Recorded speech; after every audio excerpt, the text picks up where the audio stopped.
Futures pointing to a relatively flat open to start the new week ahead of a whole bunch of really key economic data to come this week. We'll get CPI, we'll get PPI, and then Michigan sentiment, the big number inflation-wise anyways, at the end of the week following CPI. Again, CPI tomorrow morning at 8:30. Expectations for basically flat month over month, no change whatsoever. So we'll tee that up a little bit later on. Not only this morning, but going into that print and after it tomorrow as well. Number of individual movers moving around this morning, including Tesla back to the upside here. It did have quite a negative day to end the week on Friday. We are gapping higher here on a robo-taxi headline coming out this morning. Apparently we're going to see said robo-taxi coming up here pretty soon from Elon Musk. A few things to consider on its solar eclipse day as well. So anyone excited for that? I was wondering coming in here this morning whether or not volume would just disappear around 3 o'clock this afternoon from the market. I guess we'll see. Anyways, overall market 0.1 to the upside, about 0.3 right now for the futures. It's Monday, April. No, it's not. It's 2024. Tradertv.live starts now. Why is my calendar?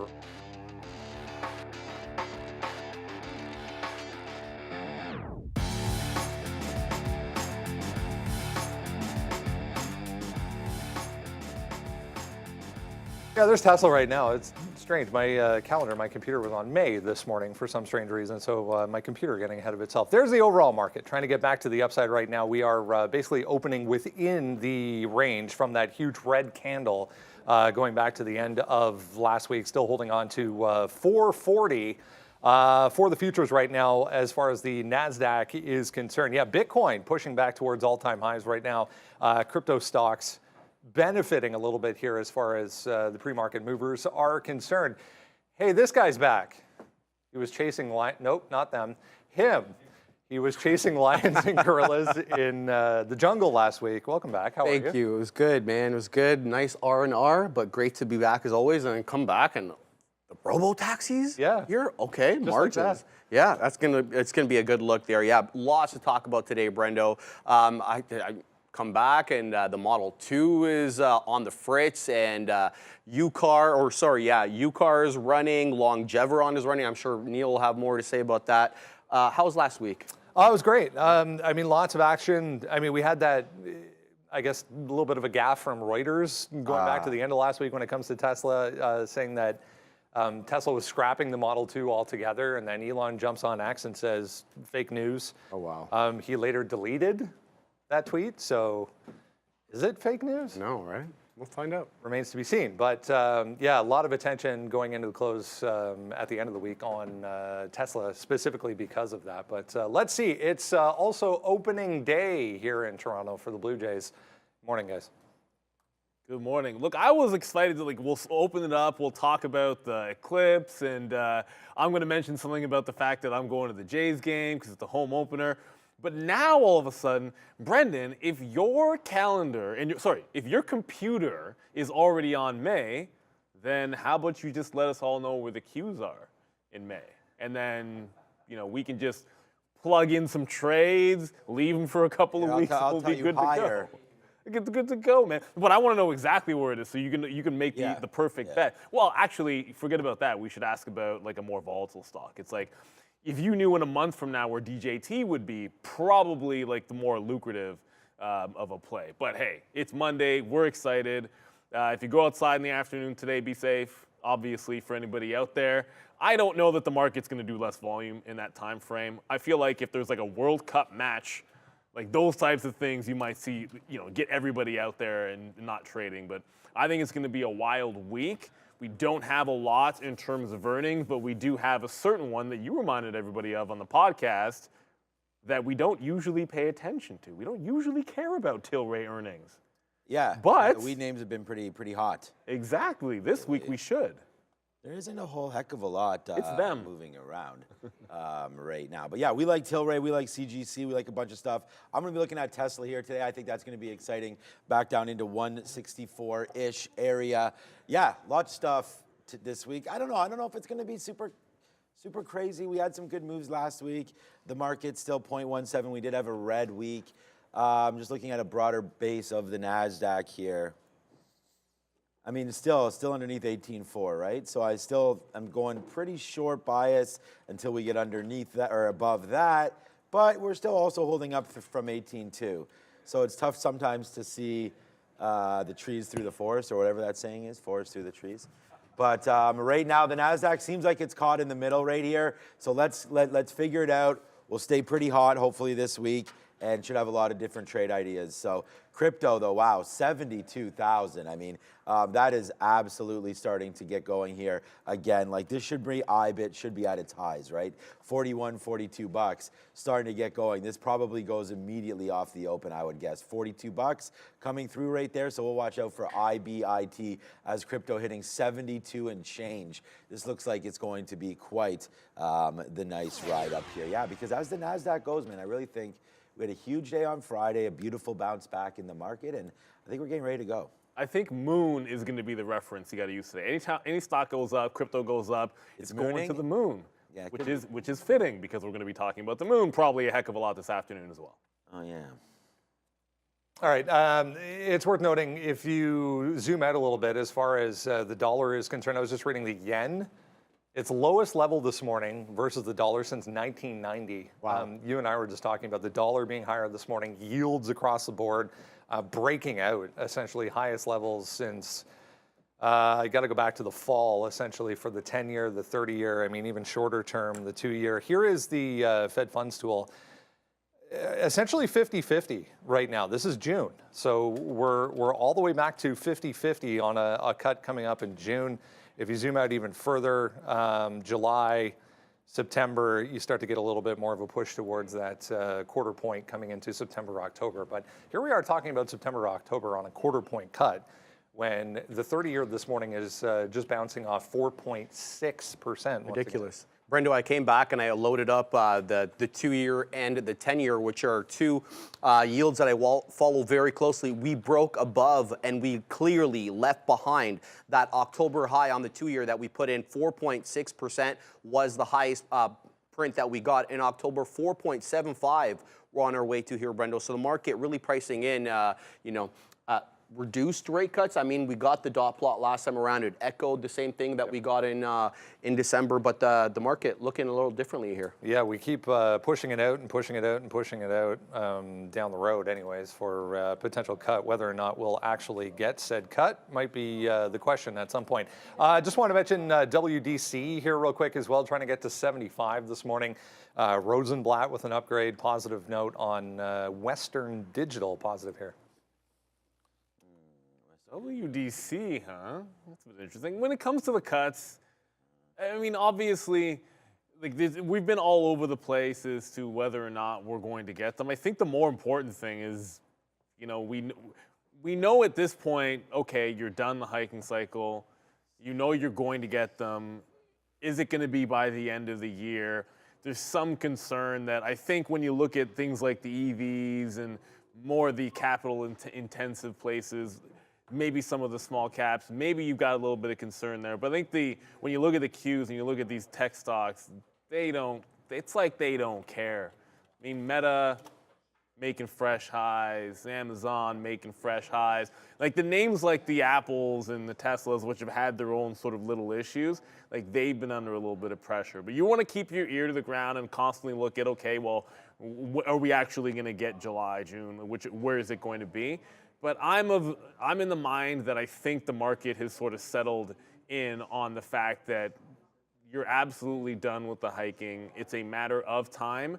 And when you're 8 months plus forward looking in the overall market, generally speaking, I think you're in that right pocket that nobody really cares if it's 1 month or 2 months. I think the bigger concern would be if it doesn't happen at all this year.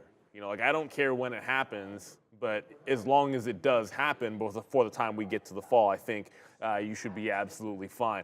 One of the bigger things that we've sort of been talking about, I'm going to pivot to the EV because I think I'm feeling pretty good about the market. It's nothing crazy, I think, happening to the downside, but there's some concern with the EVs. I know there's good news for Tesla, but we ended the show on Friday, and I was sitting there staring, looking for Rivian at $10.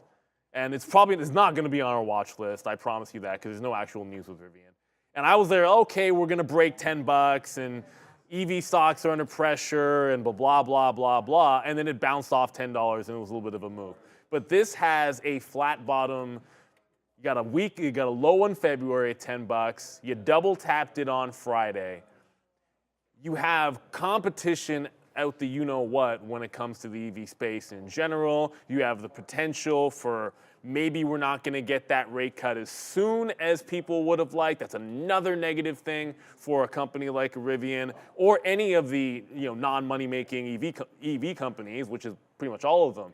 So I feel like there's the pressure on them, and this $10 break, I plan on having it. I said if it didn't break on Friday, I was just going to take the break if it happens sometime this week. So that $10 level, I'm looking for the shorts there. And you got to prove to me that you're out of the penalty box. Tesla robo-taxi in no way, shape, or form is the kind of news that benefits the space.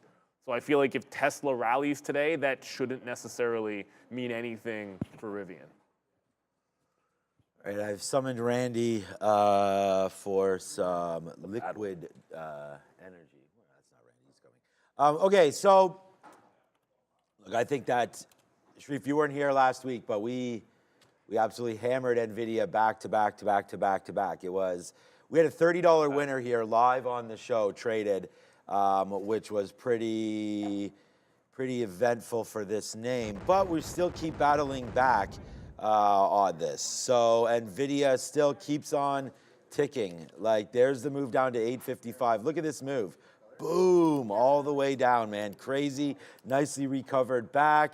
I'm still trying to look short in this name, in and around 9905. If we can get into there, we'll have a quick look at NVIDIA. But yeah, last week was a dream to trade this name.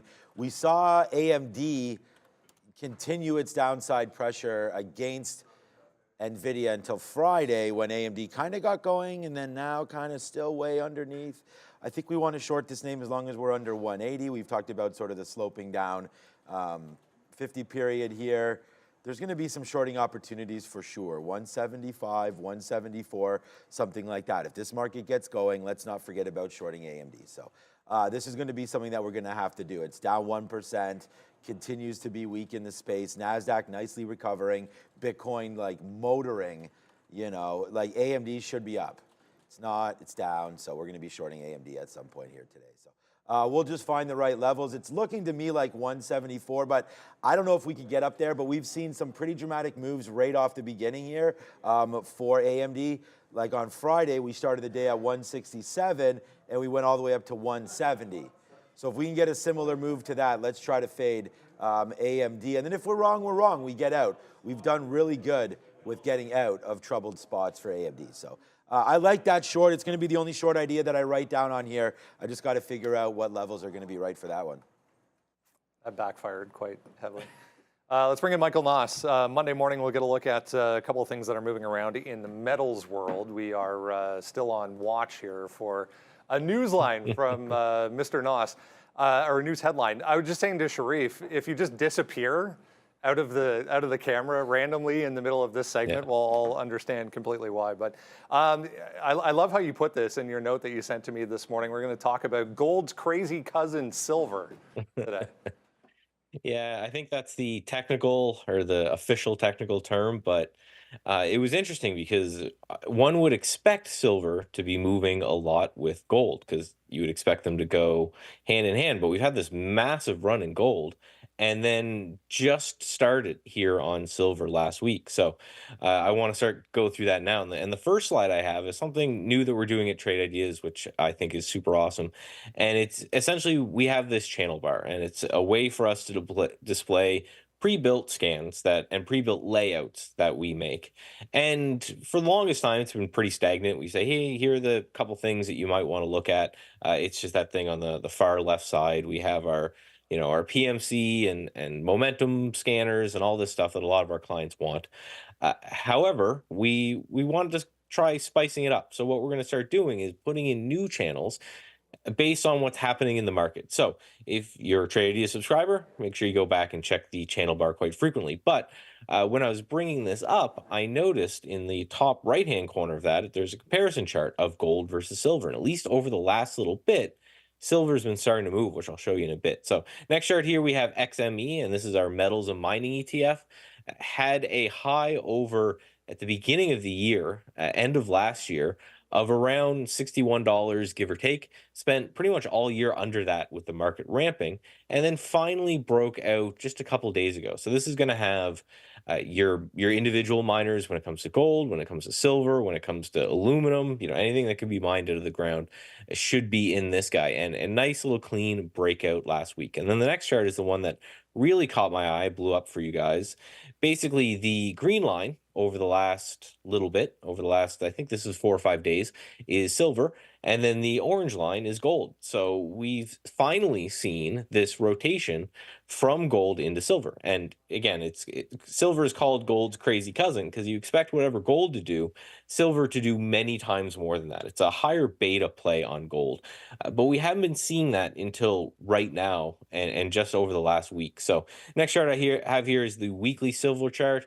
As the close of last week, you can see a nice solid breakout of this downtrend line for a long period of time.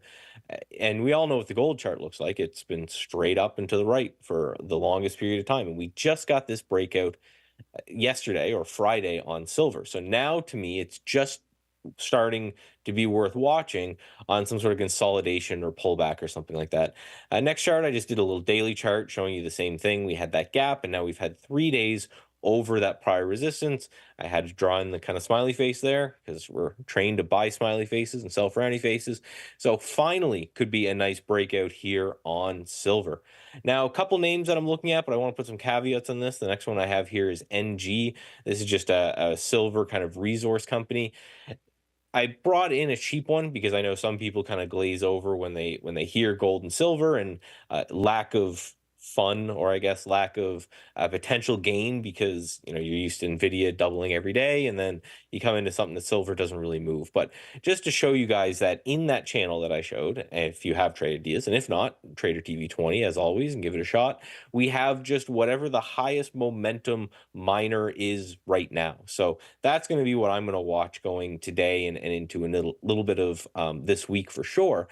But when I look at a name like this, I get a little bit worried because it's moved up quite a bit off its lows. But if you look at that and you compare it to silver, there's a little bit of distance to go. So now we have PAAS is the last chart I have here.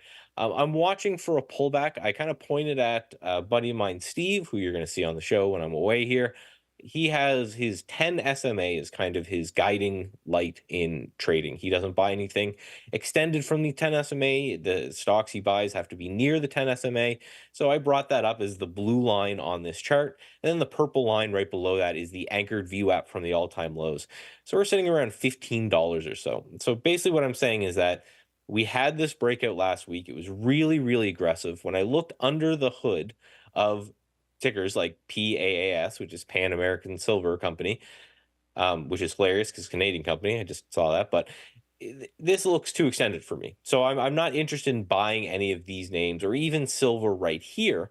But what it's done with this breakout is it's earned a place now on my kind of sector watch list to watch really closely. If you get a pullback or some sideways action for a week or so, I'm going to take a look at buying, that pullback or breakout after a sideways action. And that's probably what I'll be doing most of the day. And I'll be on here maybe with Sean on the after hours show, and maybe I'll have some good silver names for him then. Yes, absolutely. If we do not see you, we wish you and your family all the best, and we'll see you shortly either way. So we won't keep you, but thanks, Mr. Noss. Thank you very much. Have a good one. Definitely good luck. He'll be there at the You never know. show. You never know. Have a baby another day, Michael. And by the way, shout out to Michael Noss, of course. We had record views on a random Thursday, or was it Wednesday, of the market recap show. So I just want to say thank you so much. That was a record on the. That was a Tuesday. It was the record on the Thursday. No, it was the record on the repost. No, but it was the Tesla. aftermath Elon day, wasn't it not? I don't know. I'd have to look it up, but I just want to thank everybody for that. We didn't have a record. It wasn't our best day ever. Was the NVIDIA earnings day, which was a record. But hey, I'm just promoting all the shows we have. You know, we've got the podcast, we've got the recap show, we've got this show, we've got a midday show. We've got. Do we still do TikToks? We got TikTok. We got Instagram. There's something coming We've got out. all this kind of shot stuff this morning. happening. Yeah, there was some TikTok shot this morning as well. Y'all see. You'll see. Y'all see that. Anyways, thank you, Michael Noss. I'll see you tonight. Yeah, absolutely. And I think it's always a lot of fun looking at some different things. I mean, let's be honest, we've never traded silver, we've never talked silver. Probably, as far as like day trades go, I think there are times when you get like enough of a momentum play out there that you might look at one of these, but you know, you guys were even saying on the pod, I'm pretty sure, like there was a question with you, I mean, it was you asking, Brennan, as usually is, have you ever even invested? And you asked him, have you ever even invested in a commodity? And like he was joking around about like, I think I once looked at orange juice 10 years ago. Right. But it's true. But this is kind of true for most people. Like we're equity driven, and maybe you've looked at gold, and nowadays you probably talk crypto.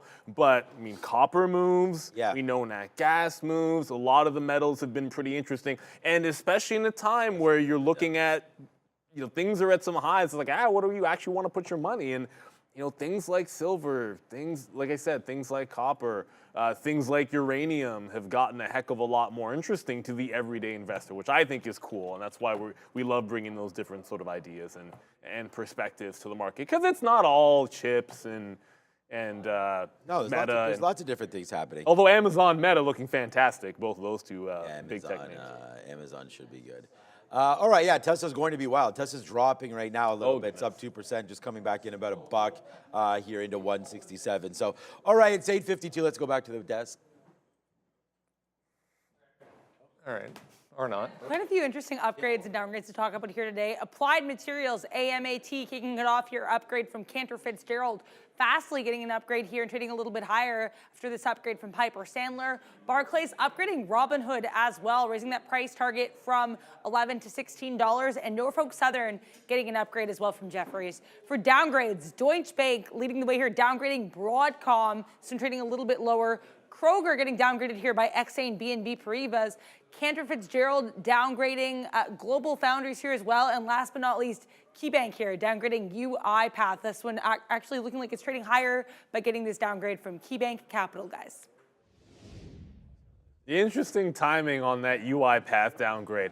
Let's wait until UiPath has double topped at the high, pulled 25% right back into key support levels. And then right when it's about to bounce off 21, which is the January, this year's low, I mean, it actually bounced on Friday. So, held that $21 level on Friday. Technically didn't really bounce, but it held it pretty nicely. And then you slap a downgrade.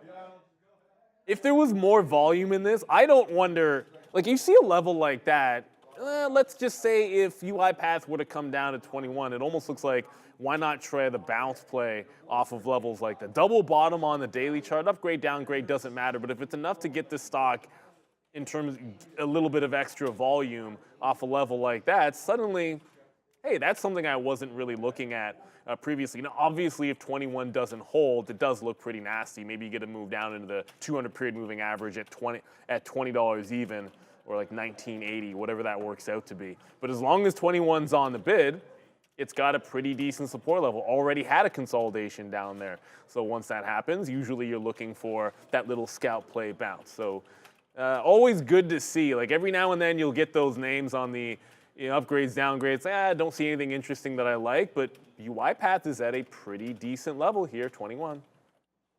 Ooh, it's an AI path. Just figuring out. And we've got a lot of slipping of the mics here today. Like I'm hearing every comment. I'm literally hearing everything they're talking about up on there. All right, let's go back over and hear what Brendan thought was so interesting about UiPath there, I think. No, it's AUUD. It's an AI patent for this thing. I saw a few people mentioning this. 145%, just absolutely screaming right now. Just took out day highs. They were issued a patent for an AI technology. So AUUD, absolutely screaming right now. It's 2 million shares as well, so worth noting. Free float, anyways, is 2.03 million shares on AUUD. That UCAR you were mentioning as well, also back higher right now. There's Longeveron up on an FDA note. A lot of small caps moving around. Nikola, I didn't even see that. Nikola's back above $1. Oh, wow. This morning on decent volume as well. I haven't even looked at that stock in forever. I want to mention quickly, we'll get to it in the rundown as well, but TSM, Taiwan Semi, big gap up. We're actually way up here this morning, 144.5, 145, coming back into play a little bit. Nice look in the pre-market for TSM. You have it there. Yeah, $6.6 billion. That's not a joke, Brendo. That's how much money they stand to make from the CHIPS Act and the Science Act. But they're not getting it for free. They're spending about $65 billion of their own money to build out new foundries, both, I believe, in Arizona and, Arizona and Phoenix, Arizona. Okay, I was going to say Arizona and Phoenix, but yeah. Anyway, good look there. They're adding about 25,000 jobs. We'll have to wait and see if they can get all their money from both pieces of legislation. Yeah, so a lot to choose from this morning, regardless. Again, OCGN as well, Ocugen, one from way back in the pandemic days, moving around here this morning on an FDA note as well. So OCGN, there's Nikola, as I mentioned, UCAR, Longeveron, this AUUD, absolutely screaming right now. Yeah, the AUUD, what's the name of that company? So, Audia? Okay, whatever. AUUD, I'll just choke on that a few times. This is a reverse split special, so you do the reverse split, then you're the smaller float, as Brendan already mentioned. The two things I always keep in mind are, one, if it never breaks, like if it can't get past the split high, typically speaking, it's going to revisit the low in the upcoming days. It's just a pattern that's been happening on these. And if it does hold and close above the split high, then you can get like doubles and triples and all that good stuff. So it's kind of weird. It's got this $3 level, which is pretty obvious. It's going to stand out like a sore thumb on the daily, and it's already double bottomed in front of it.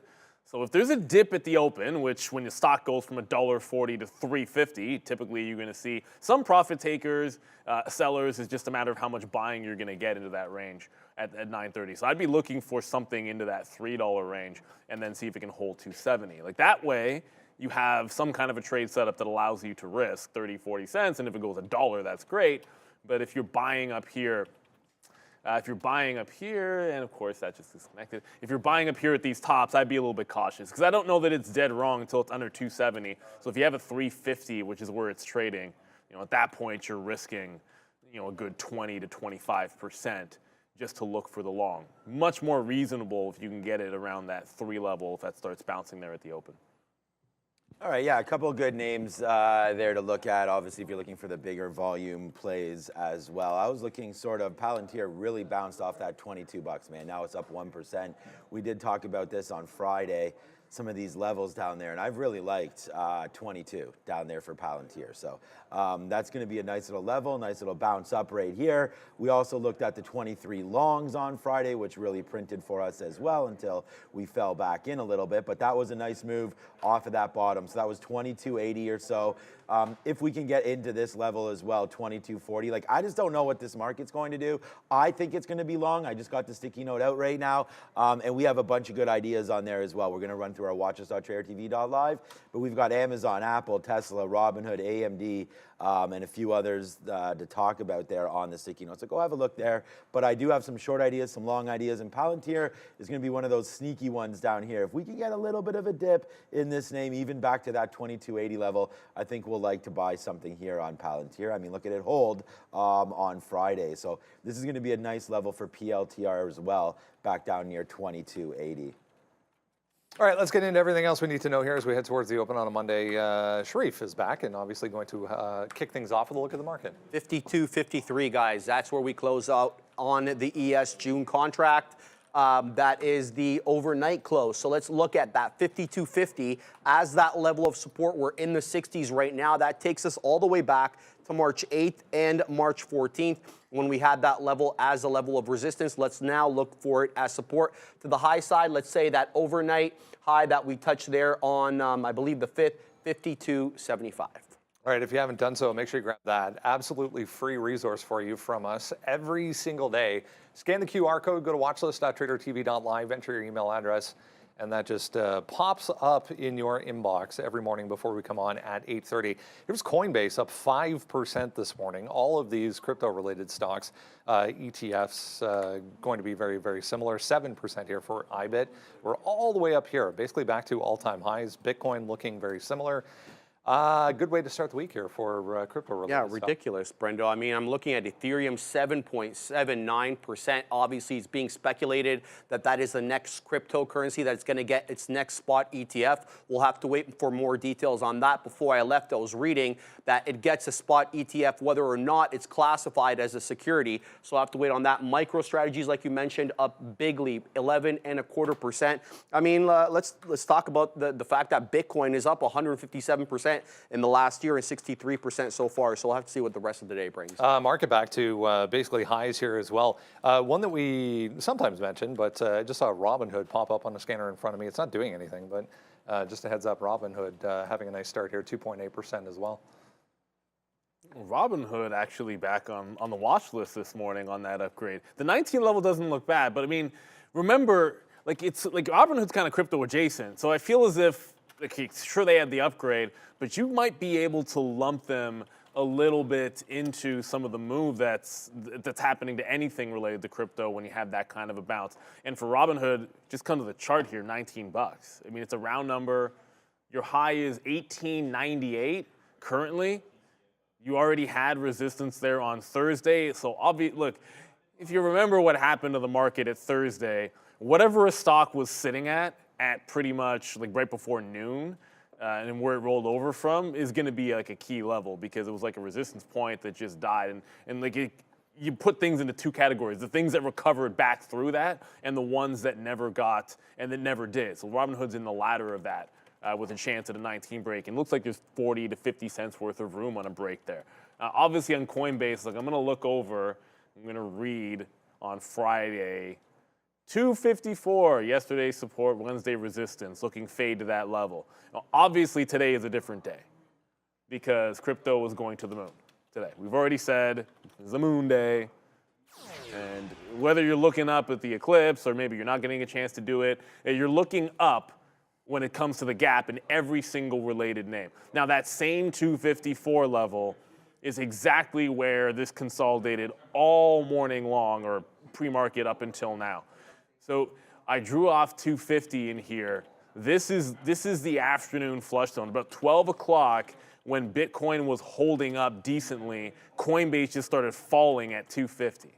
So if it had that for resistance, it's a key psychological level. If it can hold the 250, I think that's a bit of a bounce zone. And then you've got that range back into the 254. If you clear out the top, 260 is a clear resistance level. So I think you got some pretty good defined ranges. 250 bounce takes you to the 54. If it can extend that, you might even get like a $10 move. Keep your eyes on IBIT, which I think is its own trade today. And whether you look at crypto prices based on, whether you say 72,000 or I just say 41, the $41 level was resistance last week and the previous one. And if we do a little bit of a dip underneath, fail a breakdown and get back above, I love that kind of reversal on Bitcoin, especially in IBIT. Like when you see it try to get to a top and then wick the top, you get a reversal. When you see it get to a support level and then wick underneath that support level, it then tends to go. So 41 looks to me a level like that. But I'm thinking the longs on these bad boys. I'm not really thinking that 254 short on Coinbase like we were on Friday. I'm thinking that 250 long. And if we can hold above 54, I think there's a move to 60. All right. Look, this has been a banner month, and it's just week 2. We didn't trade Coinbase yet. Doesn't mean we won't. But we'll look at it, and I'm going to look at it if it gets up to 270. This is going to be a level here for me for Coinbase. I think we can also get to 268 and change. What I mean is that we're going to try to stick to the names that we've been really trading and really trading well, but that doesn't mean that we're going to avoid opportunities that exist. This 268 right into here this looks like a pretty good area to get short on Coinbase. But again, you don't really want to short Bitcoin. So you got to watch both of them. If Bitcoin's kind of hanging out and Coinbase somehow goes for a run, let's see what happens up here near 268, 270. I think you can get the party started at 268 and then really try to play off that 270, whatever this high is, 270 and change. If you don't give Coinbase $2, you're not trading it correctly, in my opinion. So this has huge moves. You got to be careful with this one. It's Coinbase. Yeah, just trade it, and I think you're going to like trading it. I mean, it's been a nice mover for a while. I really like this 268, 270. So we will take note of Coinbase here, up 5% and looking to get short. So, I mean, what an amazing run for I was looking at some of these coins here. Bitcoin and Ethereum. Whoops. I just closed it by accident. Hold on a second, I'll get the history. You know, the history tab, you know, that's very good here on Chrome. There it is right here, so let's get that back. But yeah, you know, it's really been led by these big guys. With Ethereum, as Sharif mentioned there, going to be an ETF. You know, they're all going to go. We had ETHE. Look at that on Grayscale product over there on the OTC market. Shout out to Jeff Mendel. Solana is going to get going again as well. It's only at 180. Nice moves up. Dogecoin back to 20 cents there. Cardano 61 as it continues to go. Shiba Inu 1%. I mean, there's some nice moves here in the last 24 hours. Not too many red names at all. But look over the last week, they're all trying to battle back. So yeah, nice moves up there for crypto, but it's really the big two that are leading the way with Bitcoin and Ethereum. So just continue to watch those. We'll be looking at Amara and things like that. I haven't really traded these names. See, down to 19. I didn't even realize it was down here again. So I still like these longs, though. $16, $17, $18. I think you want to get into crypto. And, you know, if you believe in some of these mining, and again, California-based, look at Mara down here, Marathon Digital. I feel like these levels at 17 and change, if we can get in there in the next couple days, I'll be going long on the show for sure, but needs to come into those levels. All right, let's talk some Tesla here. Wild day on Friday on that Reuters report suggesting that they've scrapped plans for their smaller, more affordable Model 2. That caused this is a 15-minute chart. That caused this move all the way down to almost 160. Immediately rips back up to almost 170 at the high there. After Elon goes on X and says fake news from Reuters, he later deleted that tweet.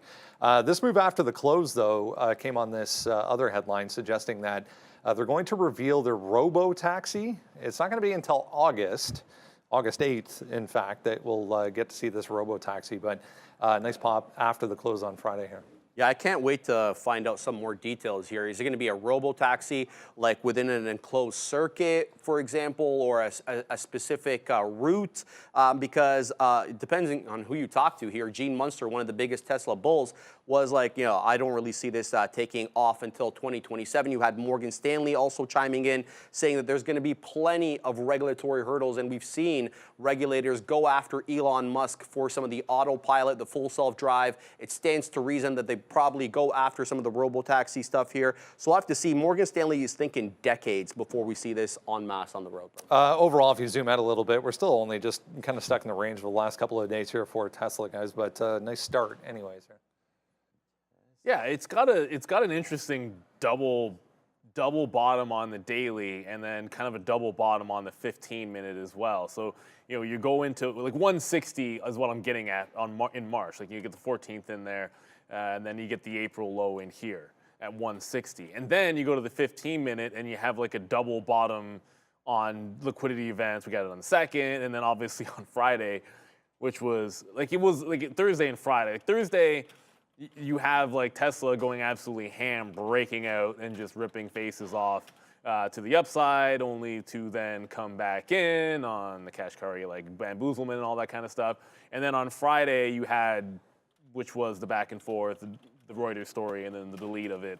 So I think that put in the 160 double bottom for us. Whether or not we get a chance to see that today, I think it seems like unlikely, but 165 where it closed, that looks like a good little dip spot for Tesla.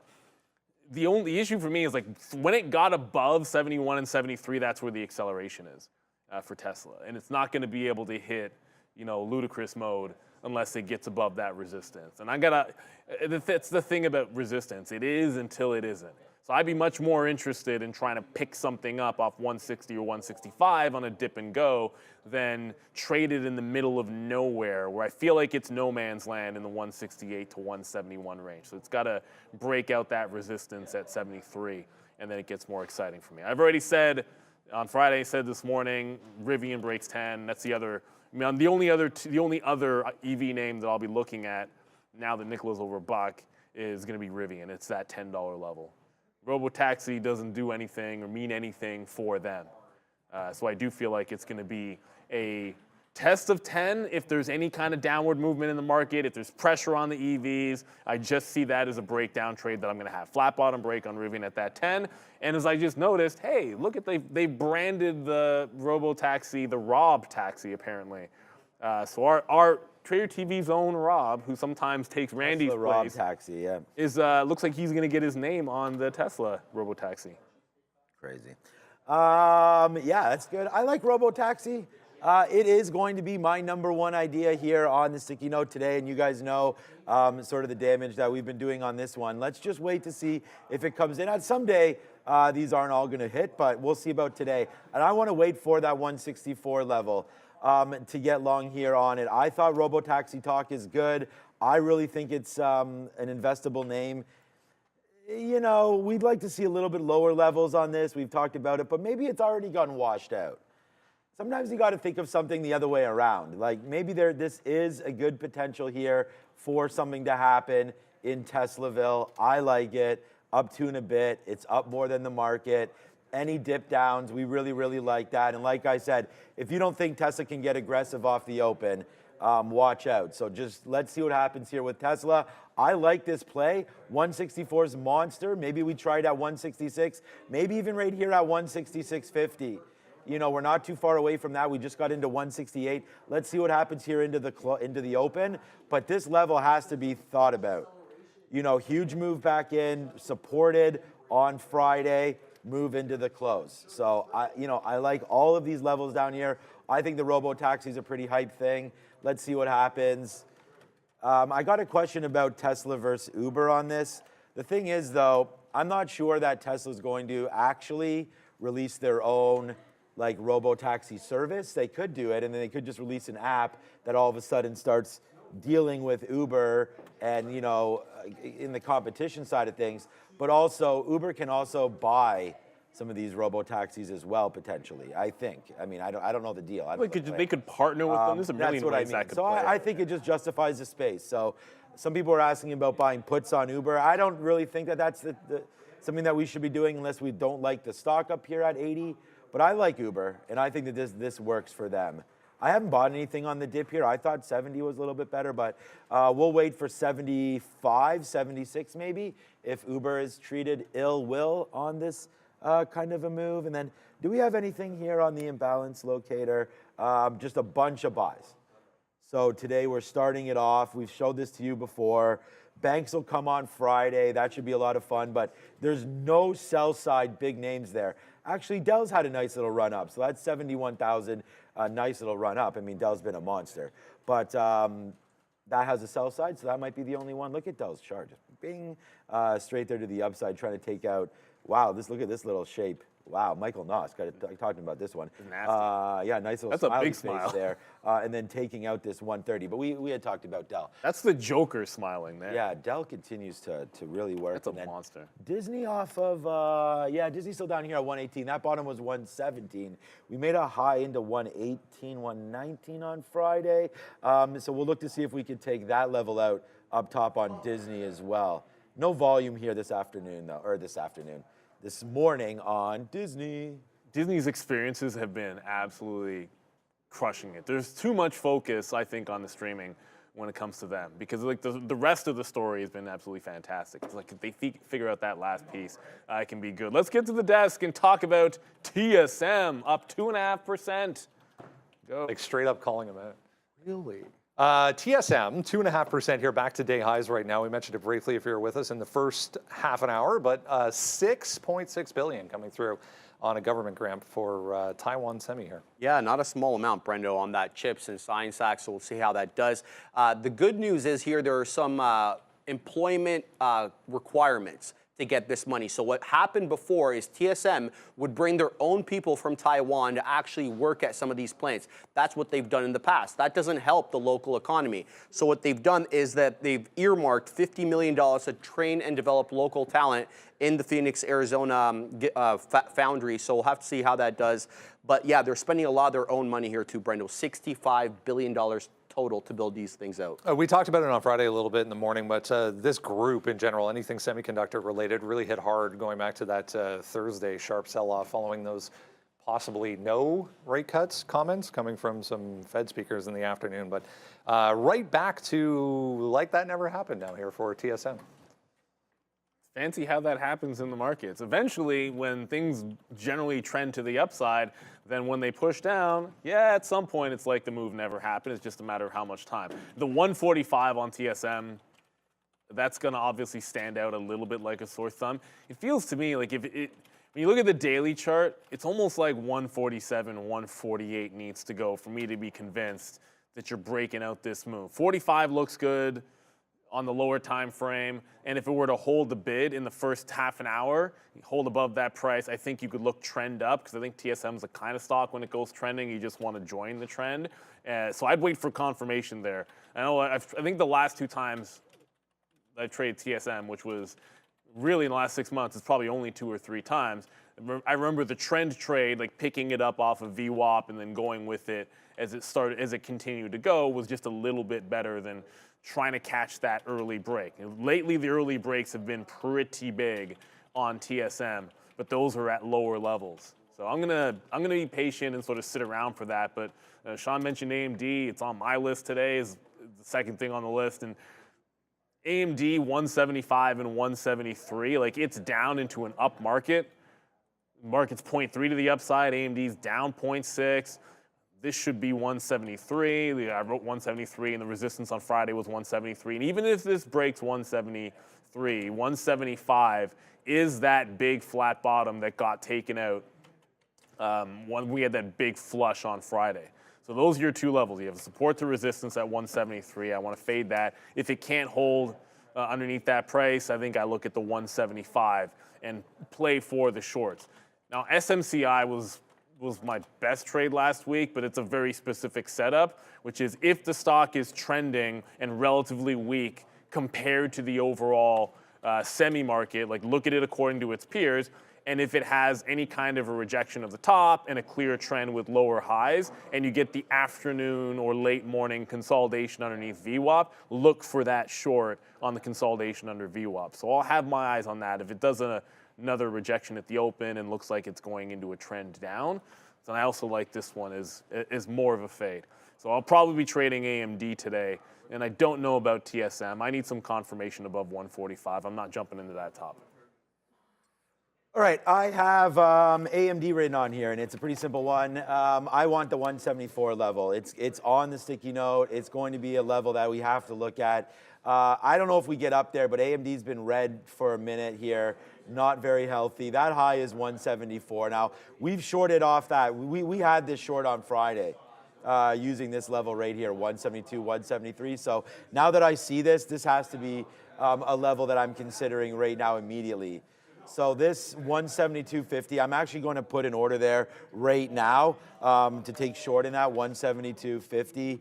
We'll start that trade there if it gets there. I also have 173, 174. So let's wait to see if it gets going. The thing is that NVIDIA has been my best, and quite frankly, this office's best stock this month by far. But it's just watch out for NVIDIA getting going again. 1, 2 straight days to the upside. Nice move right here. We saw a monster drop down in NVIDIA. Now, we had this, but we also had this. Now we're well above. So I'm looking at this and thinking, hey, maybe we can have another top here at 905. Sorry about those charts there. Up here at 905, 910. These could be areas of concern as well. So if NVIDIA gets up to 905, we'll look to short that. That could happen immediately, though. It's at 890 right now. $20 up from here gets it at 910. That would be pretty nice. But let's maybe look at it around 905. So you have two options here. If you're looking for strength, I think NVIDIA on any dips. But I really want to play the short in AMD. So this is going to be the one that we look for early. It's down on the day. All my ideas today have been long. Like we have Amazon long, AMD long, Tesla long, Robinhood long, and then it is the short. Today around 2:10 to 2:15, we have our glasses here. So as soon as I get the note, I'm running outside, and Neil will take the wheel. And I think it's 4.5 minutes, I think, of complete darkness. So we'll see what happens outside. Get your glasses. Do not look up at this, apparently. You don't need it's like to look that. at the sun for the experience. That's the cool thing about it. Right. You just want the darkness is what it's all about. And that's why this is the totality. These things happen. I think it happens somewhere across the world. They were saying every couple months. Well, there was one. Like There was in the U.S. You could see in the U.S. 2017, but then it was 1979. Yeah. The next one is in 2044, and if you're in Canada, which we are, then you got to go out. You got to go into the prairies to see it. That's why we got a good spot. My dad's already said so. I'm like, if my dad's around in 20s, like we're going to the prairies. I'm like, that's probably the only time you're gonna get me out into the prairies is to see that. But yeah, it should be a lot of fun. But again, experiencing that darkness, like that's what to me is like the cool thing. Hopefully, no crazy shenanigans happen.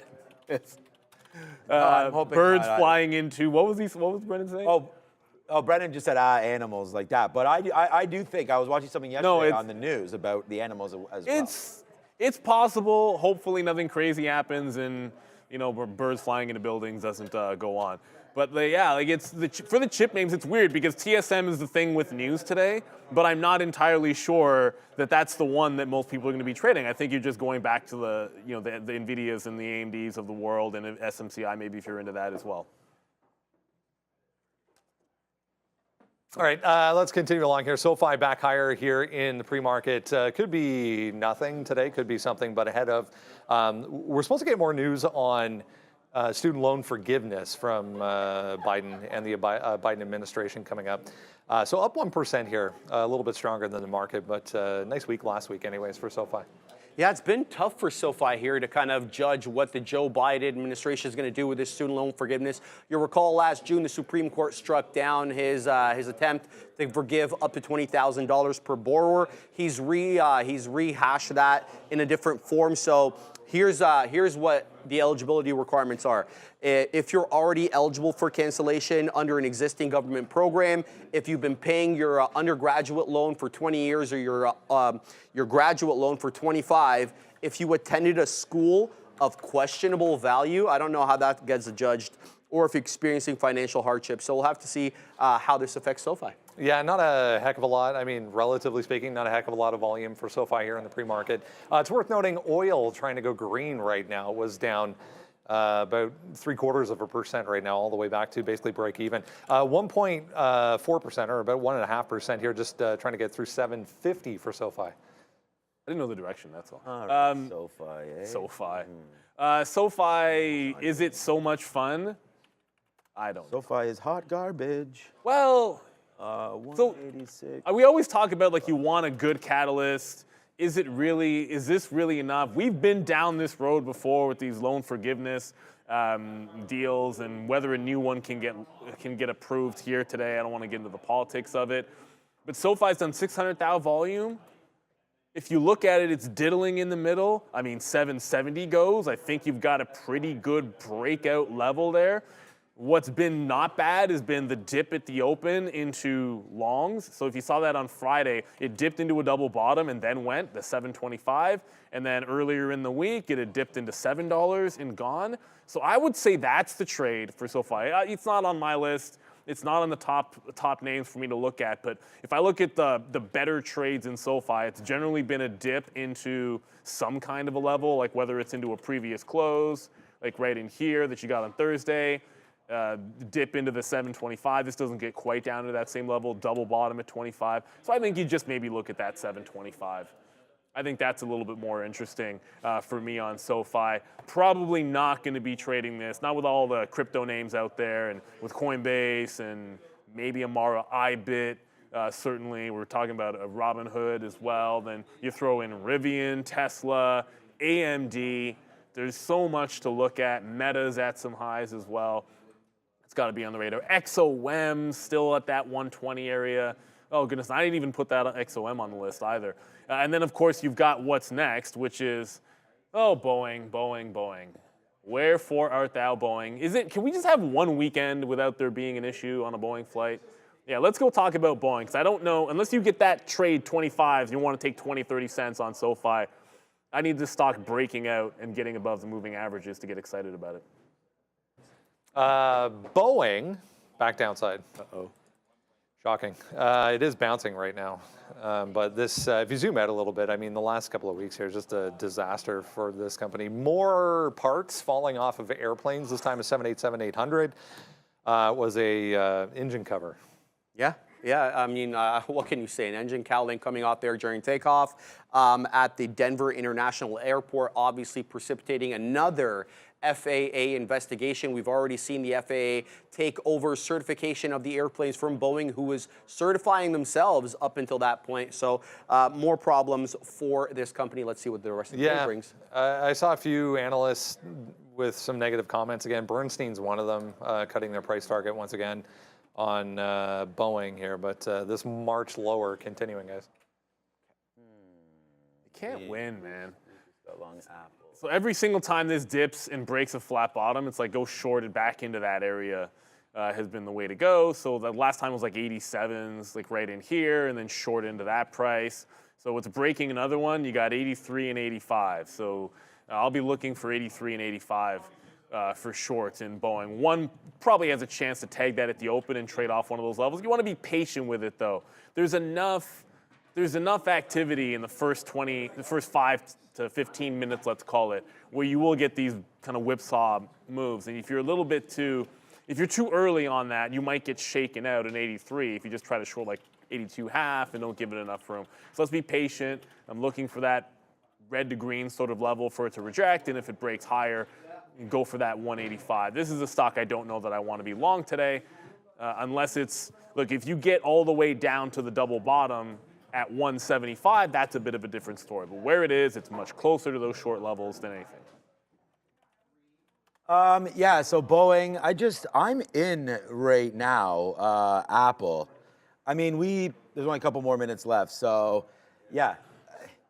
Again, we've talked about Boeing. You just nailed some levels there. I mean, I think 200 is going to be pretty interesting. That bottom break of 182, 181, where we are right now, is definitely pretty spicy. Watch out for that 185, 175 bottom that we've talked about before. Look, I wrote down here 168.50. We could be dead wrong about Apple. I mean, this was a nice move in on Friday. It held this level that we're at right now. I am bidding right here. I should be able to get long. I'm surprised I am not long right there. So we'll punch a little bit more because I am bidding 75, hoping to get long. But now that we're long there, we might as well cancel it. But I was just thinking that down into here, and I'll put a 65 bid, down into here is something that we like. So let's see if it does hold it. Obviously, we get a little bit of an imbalance there coming through on some of these names. I say obvious, and I don't see anything. I don't see anything. Here. So I don't know, but the market did come in there a little bit. So we'll take advantage of that. Are we taking advantage of it? I don't know, but Apple did dip in. This is a price that we liked. We just got missed at 75, so I put a little bit on there at 80 again. Let's see if we do flip into 168.50. So we'll try another short. We'll watch out to see if that can hold down here at 168 for Apple. So I'm in that. And then since some of these are filling, wow, we might get filled soon on Amazon. I'm down here at 186 on Amazon. I like the long. We'll just double check it with the sticky note against 184. So let's wait to see what happens, man. 186 incoming on Amazon. AMD downside as well. So Tesla, hanging around 169. So we'll have to watch out here, but the market is pulling back. So with 1 minute to go, yeah, nothing to worry about too much. But the short we want is AMD. We're going to have to see if that eventually does pop up. Yeah, and with that, I mean, I didn't, like you said, nothing on the imbalances. Meta's at a triple top here. So Thursday, Friday, today, 5:30. If it can hold, and I'm talking about just hold green, right around this 527 change. So Meta, I mean, this is going to look a lot like Amazon's chart, so not much different from Amazon and Meta. But that 527 level and change is where it goes from red to green. So I'm looking for the dip to hold there and then make a run and finally break out this top. I just feel if today's the day or whenever the heck the day is that Meta breaks out from this level, it's been very, very calm and collected to the upside. So I'm looking for that to break. So 527, going to be on a bit at the open. Also Coinbase watching for 250, but let's ring it in 2 and 1, Nadera. I was just putting out the wrong prices there for Apple, and I was punching out by accident, so I punched back in. So my price will be a little different, but not by much. We actually wind up having more shares now. All right, so here's the little bit of a move up here for Apple. Not much of one as the market opens up. We'll wait to see about some. So we got some out there, but again, that was just on a reload. So we are long right now on Apple. We do have, oh no, see, my orders are canceling. I have to figure that out. We do have some more bids down here at 168.50. Well, I do now. So let's wait to see. But yeah, there's the whoa. You talking about the market pushing a little bit in? Well, that's wild. I missed Meta by 20 cents. It just came right down in there. It went from 530 to 527 change. Did not get picked up. I don't know if we're going to get the shorts to be able to get a pop in some of these, like AMD's one I'm looking at. I didn't mention Intel. Intel has an event going on, so I'd be careful with that. They have an event, like I forget what it's called, but it's like for today and tomorrow. So I'm not really as focused on them. I'm going to get on the offer 70s maybe for a first look on AMD. Meta starting to come in a little bit heavier as well. Coinbase, no 250 test though. It's actually above 254, so dang it. It's already breaking out. Yeah, Meta doesn't hold on to the pre-market lows. So first shot, I'm in and out, and it just took out the pre-market lows. I don't want to get any more unless it shows me a bid down here. Oh, Coinbase, really? All right, Coinbase. See, you go for the dip in Meta, and Coinbase says, nah, hold my beer. It's the crypto story this morning. Yeah, I'd watch out. Well, no, I wouldn't watch out. We're nailing all these Coinbase names. So just be careful, as Neil mentioned there. It has been a little bit of a crypto morning, as crypto is 72,000 and change right now, dancing a little bit there. We're only in one trade right now. It's just Apple. So we're waiting for that one to see what we can do here with AAPL early on. Amazon, a little bit of a dip buy opportunity existed, but we were there, but not at that price. We were at 186.05. It went down to 186.40, just trying to hold right now. So we do like this long again with the market bumping up. Actually, now that I see that, that's the 200 period right there? Okay, I can get down with that.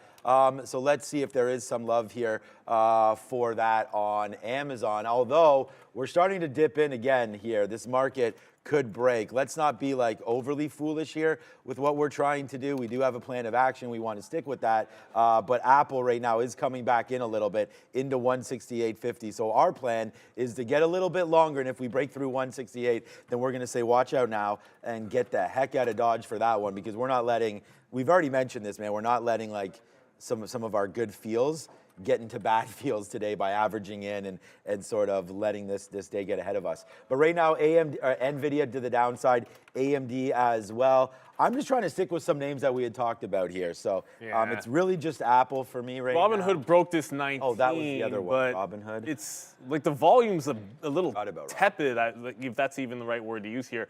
Like it broke 19 on the open and then just came right back into the 90s. Now it's kind of not doing anything.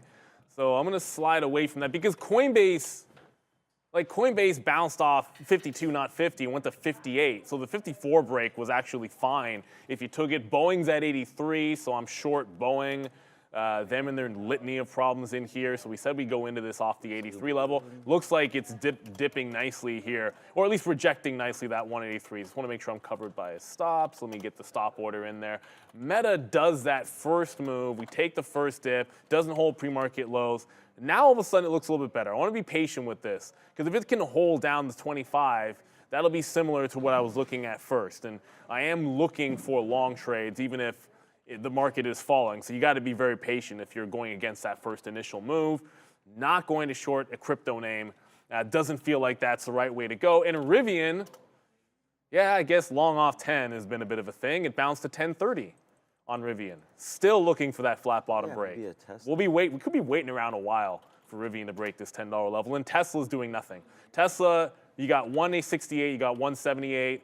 To me, it's a fade at 73, but I think it can be a long into there. Just let this one settle down a little bit.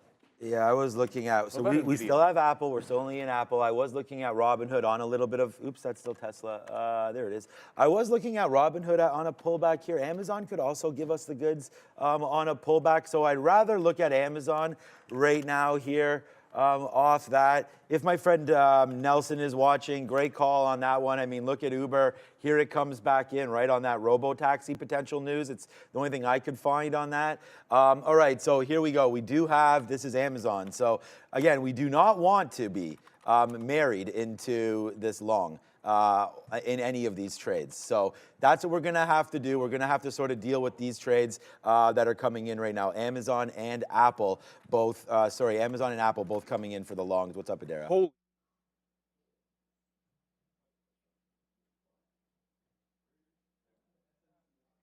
Some SAVE, Spirit Airlines on watch here. Initially up about 6%, now up about 4%. There is a short float of about 24.2% in this, so something to keep in mind. But there are some catalysts here as well. Basically, a couple different cost-saving measures entered in here by Spirit Airlines right now, including deferring some aircraft orders and plans to furlough approximately 260 pilots as of September 1st, 2024. So some cost-saving measures here on watch from SAVE, guys. So if you saw me go like screw face there for a second before we went to Adara, first things first, I said first shot 83s, give it about like 60, 70 pennies on the open on BA. I actually don't think it was that much, but it doesn't matter. Like it took out this local high, we got out. It was SMCI that I was kind of like, what the heck just happened? SMCI has dropped the entirety of the afternoon move on Friday that took, like it took like an hour and a half to get that $19 move. It just did that at the open on SMCI. 96, 965 and a 935. Actually, it's a $30 move. Check that. $30 move on this stock? Yikes. I want to get this AMD if we even have a chance at it. I'm back off this 168 consolidation now. It's looking like a heck of a short for the chip names, but you're starting to see a little bit of strength come into some of the other tech names in there. Oh, yeah, and Coinbase is back and showing us a bit off that 254. All right, we're now starting to get going a little bit here. Yeah, just hearing some DJT starting to move around as well, if that's in your wheelhouse. We're trying to get out some of Amazon here for 30 cents. I'm right at 186.30. We are, there it is. Okay, so that's going to be a good one here. We can't get out of Apple, which we could get out of Apple, but we don't need that to happen right now. No. Okay, here we go. Let's see if we can take 50 cents. Now let's take a little bit more than that. What is this level? That is 168. 60s. All right, we'll take this. We'll get something out in the 50s there on Amazon if we're lucky enough to get that. We'll wait to see if Apple can bounce off. And then we also do know that we do see a bigger bottom there for Apple. And the funny thing is, it went down to 24. It doesn't matter if I tell you where we're bidding, but we're bidding somewhere around there, and we probably should have got longer. So Apple with a nice move down in. Now it's coming back in a little bit there. So yeah, DJT, is that what you were talking about? No, it's yeah, tanking. It is making the move down into 35. It's meta that I'm going to slap the fail on, because Meta just took out the high. Yep. Meta has taken out, Amazon just came back down in a little bit, and I was looking at that one. But Meta, it does take, I tried to go into this back through 525, but didn't want to chase past 26. I was looking to give it to that local bottom. Now I'm going to see if we can't get a higher low play on Meta, maybe in the 27, 28 range. And they're looking pretty good. I'm on the Bitcoin 254. We talked about that as well. Just be careful with the chip names, because NVIDIA just turned red.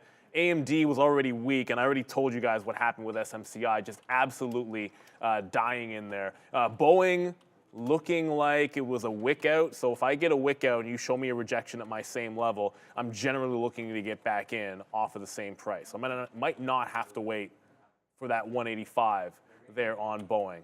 Might just be work back into the same short that we had before. Adara? Keep an eye on EHang here, EH. This one gaining volume and continuing to make new highs of days. Currently up about 13% after getting a production certificate to clear basically the path for mass production for its eVTOL aircraft. So keep an eye on this one here, EH, guys.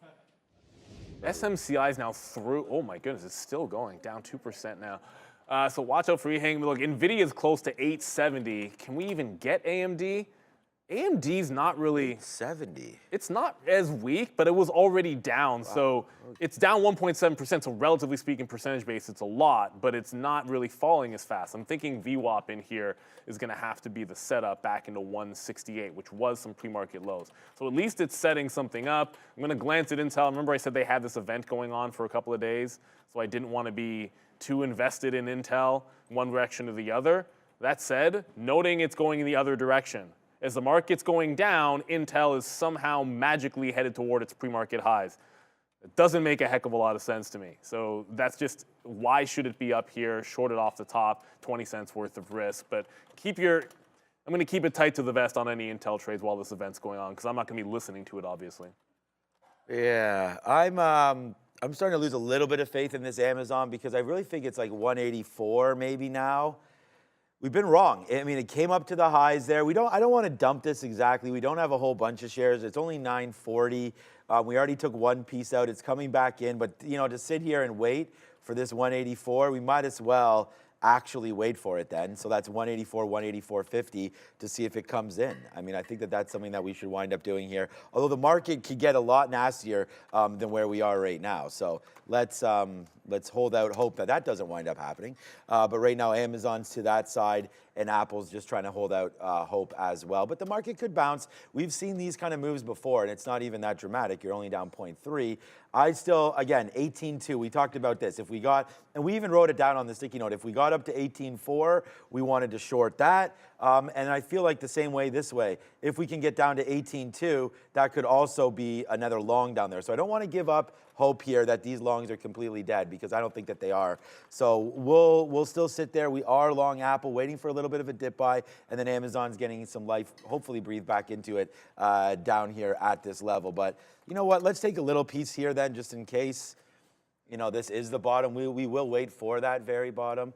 And then, yeah, you mentioned NVIDIA was absolutely tanking. Like that was SMCI is the big one. Wow.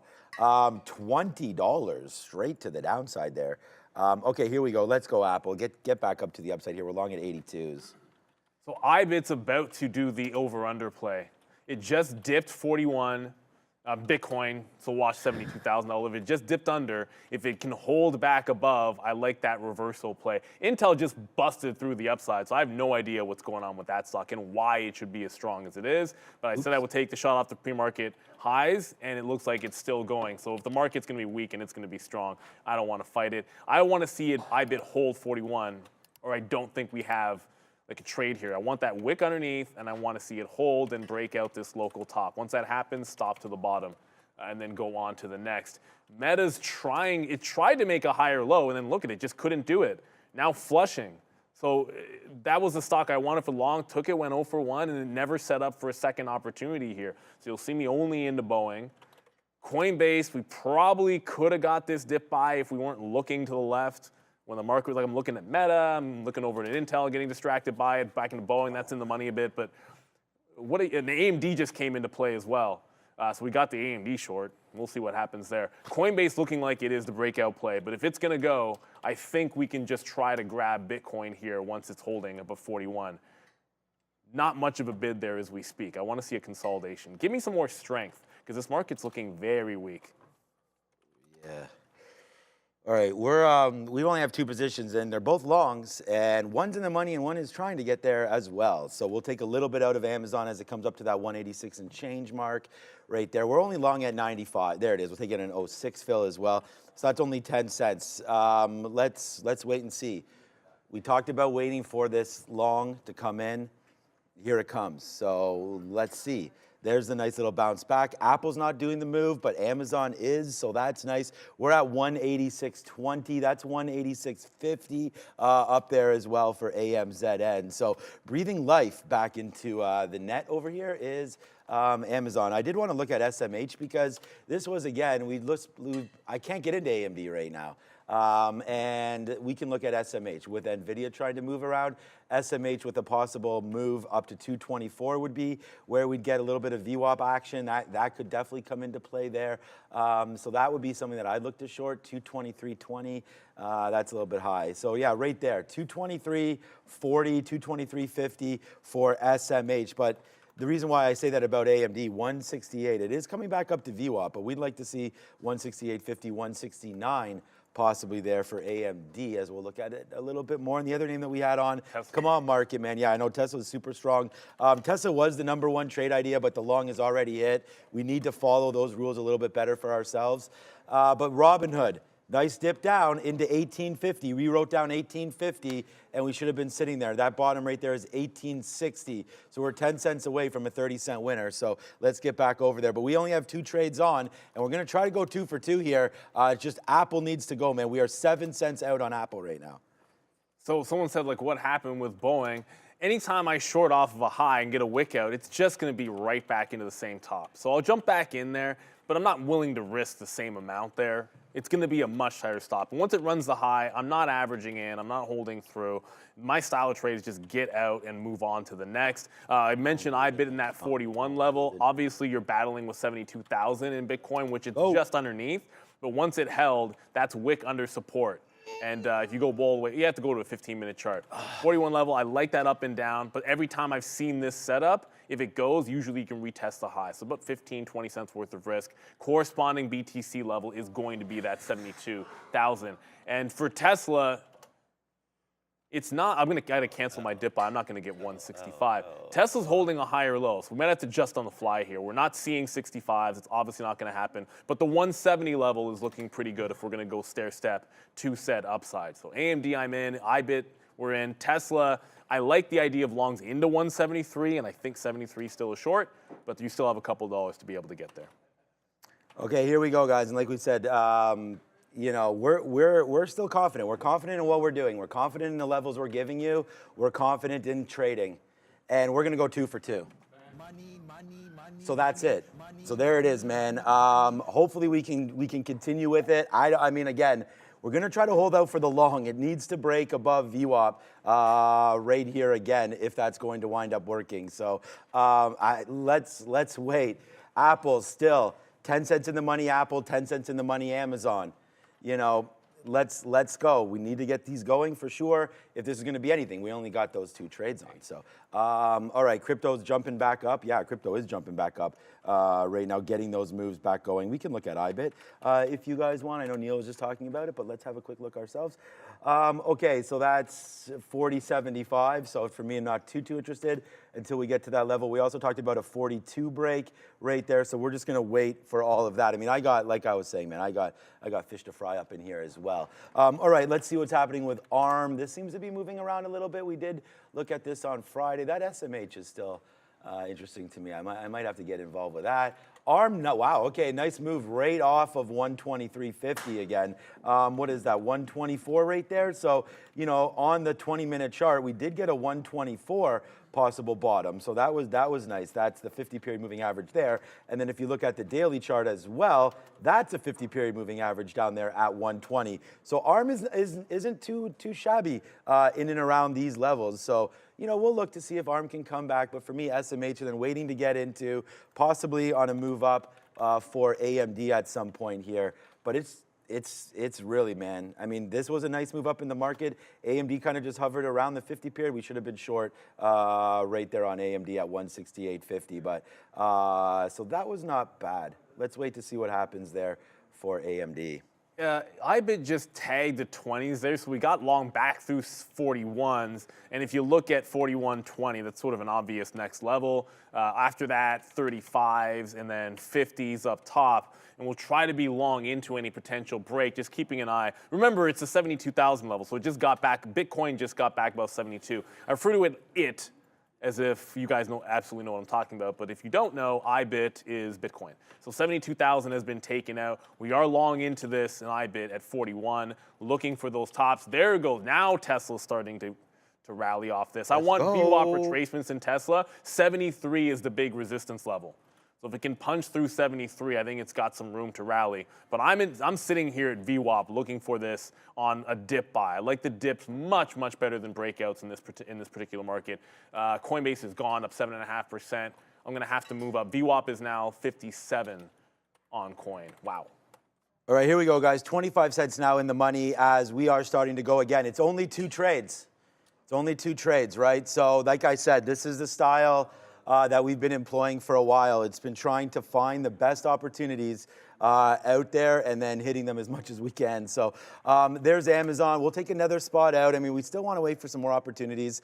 Apple as well. And then Robinhood, we've already talked about where that was to the downside today, and it already gave us that fill. Let's check back in on Uber. We don't have it because we should have been sitting there. Good call again. We talked about some of that interest there in Uber versus those robo-taxis. Nice move to the downside right there on Uber. So we'll wait to see maybe if 74.60 wants to come into play again. It looks like it wants to break. I mean, I think the bigger trade for Uber is some sort of a negative catalyst, which this could be. I'd rather see a downgrade come for Uber or something that really gets this thing rocking, but down through 74 is an opportunity there for Uber to break a little lower. That's 74.30, 74.50. You know, grabbing some puts or something like that on a name that seems to be struggling right now is going to be, you know, potentially something to watch out for right there. So yeah, man, so far so good here today, guys.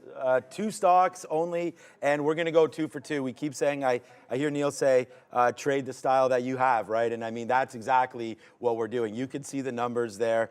We only have 2 stocks so far today, and it's 2 for 2. So let's just stay with what we're doing, but at the same time, if it's not a huge money making opportunity for me, then it's not, and we're just gonna have to wait.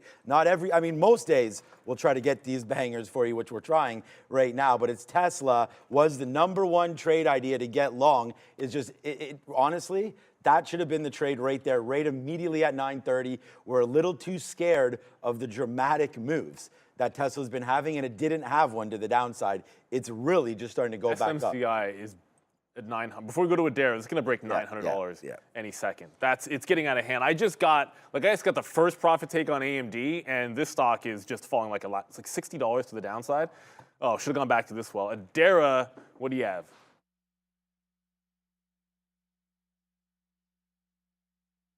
Sorry about that. We just had the highest volume candle of the day for DXYZ. This is that Destiny 100 tech fund that we were talking about last week with holdings including OpenAI and SpaceX. This one looking like it's going to continue to be strong this week, currently up over 30%. DXYZ, guys. Google's going. That stock is a rocket ship. Well, you know, it's got SpaceX in it. It's not terrible. Whatever. Bad puns are my game, baby. TSM, which had the news, Arizona plant, all that good stuff, money from the government, which is good for them.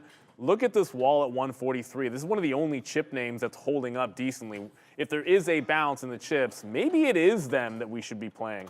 AMD, as I said, there we go, load. Just got back down, tagged 167. I'm going to go for money fills over 168 into 168.5 and then play it back down into that low. IBIT gave us 1 profit target and then coming right back into retest at 41. So Bitcoin's going over under 72,000. It drops underneath by $100. It goes back over by $100. So playing off this level, looking for the longs. It's SMCI that is absolutely dying. It's trying to bounce off $900. So if this bounces and gets to like VWAP, oh goodness, that could be a nice little shorting opportunity. But I want that stock when it consolidates. I don't like trading it in the whipsaw. Its spread is complete insanity. It tends to calm down after 10 o'clock, and that's when you can find more reasonable entry prices. Tesla 73 did not break, so it's still in the pocket to go long VWAP. Have to adjust because the dip buy never came anywhere close to what I wanted. At the top breakout, I'm probably going to avoid taking a break on Tesla. I'm just going to be buying dips. 72.10, 72.20. I was looking at Alibaba here. This was another name that we could potentially get involved with here at some point. Alibaba. Up 0.66, market basically flat. This has been a nice little level for us. We've talked about sort of this in the past. Alibaba down at 72. What's up, Adara? Hey, what's up? What's up? Right there. Dara was doing something with her teacup there. That was really nice. Mulling that tea. I like that. All right, let's just quickly have a look. I was just going to look at Alibaba down at 72. That is where VWAP is right now. I could see a little bit of a pullback into those levels as being something 71.80, 71.90 into $72 for this one going right now. But hey, guys, like we said, this is just what it is right now. You know, we only have these two names on, and they're going to be enough to do the damage that we need to one more time here today. So again, boom goes the dynamite here. Let's see how high up Amazon can go. We just got a 20 fill. There it is again. We got it. Sorry, we just got it now. We just get that 20 fill now. We also get a 15 fill. Here we go. We are now trying to rock it here. Let's go, man. Apple, 75 cents in the money and starting to go. We're not short AMD yet. On that play, Neil, I guess, was short. Here goes up to 169 right now. So, I like the short, but we're printing, baby, on the longs. So right now, there's another reload. And yes, we did it one more time for you here today. I told you, man, eclipse day, whatever. As long as we can see the market, this is what's been happening, man. It's been a really, really good month. And we're starting it again today, going 2 for 2, and then hopefully putting up some numbers for you. So Amazon right there, and Apple leading the way for me here today. Two names that are on the sticky note. We just don't have Tesla. Well, I think it's about to come in on Tesla. So resistance at 73 is legit. You go out to 15-minute time frame, and that's where we get it. Like, that's the 73 level. So I'm looking for the dip into that instead of taking the breakout. I just don't like the breakouts. They have not been fantastic in a general sense in the last few days in this market. AMD first time through was okay. You definitely got that push down on the lows, but then it took out the high, shorted it into 168.5, and then it broke it out on good volume. So if it's going to hold this level, I might jump back in, but just take the pot shots. And I say Coffee Trader in the chat just said, I love trading, but lately I've been horrible. I'm going to have to stop for some time to recoup. So what you got to do is go back to your basics. Like I find if you're getting chopped up in the market, then just be a little bit more patient with your levels. Like try not to like average in all that kind of good stuff. Just sort of pick it and rip it. That's what I like to do with the open. And then sometimes you'll get levels that just, if they work, then hold on to them and then you can have them all day long. But just be very, very specific. Try not to average into too many losses. Try not to overtrade. Just only trade the setups. Adhere to your stop levels. And if you have to, maybe take like 1, 2 of your best setups and only trade those for a week. I think a lot of times that can work.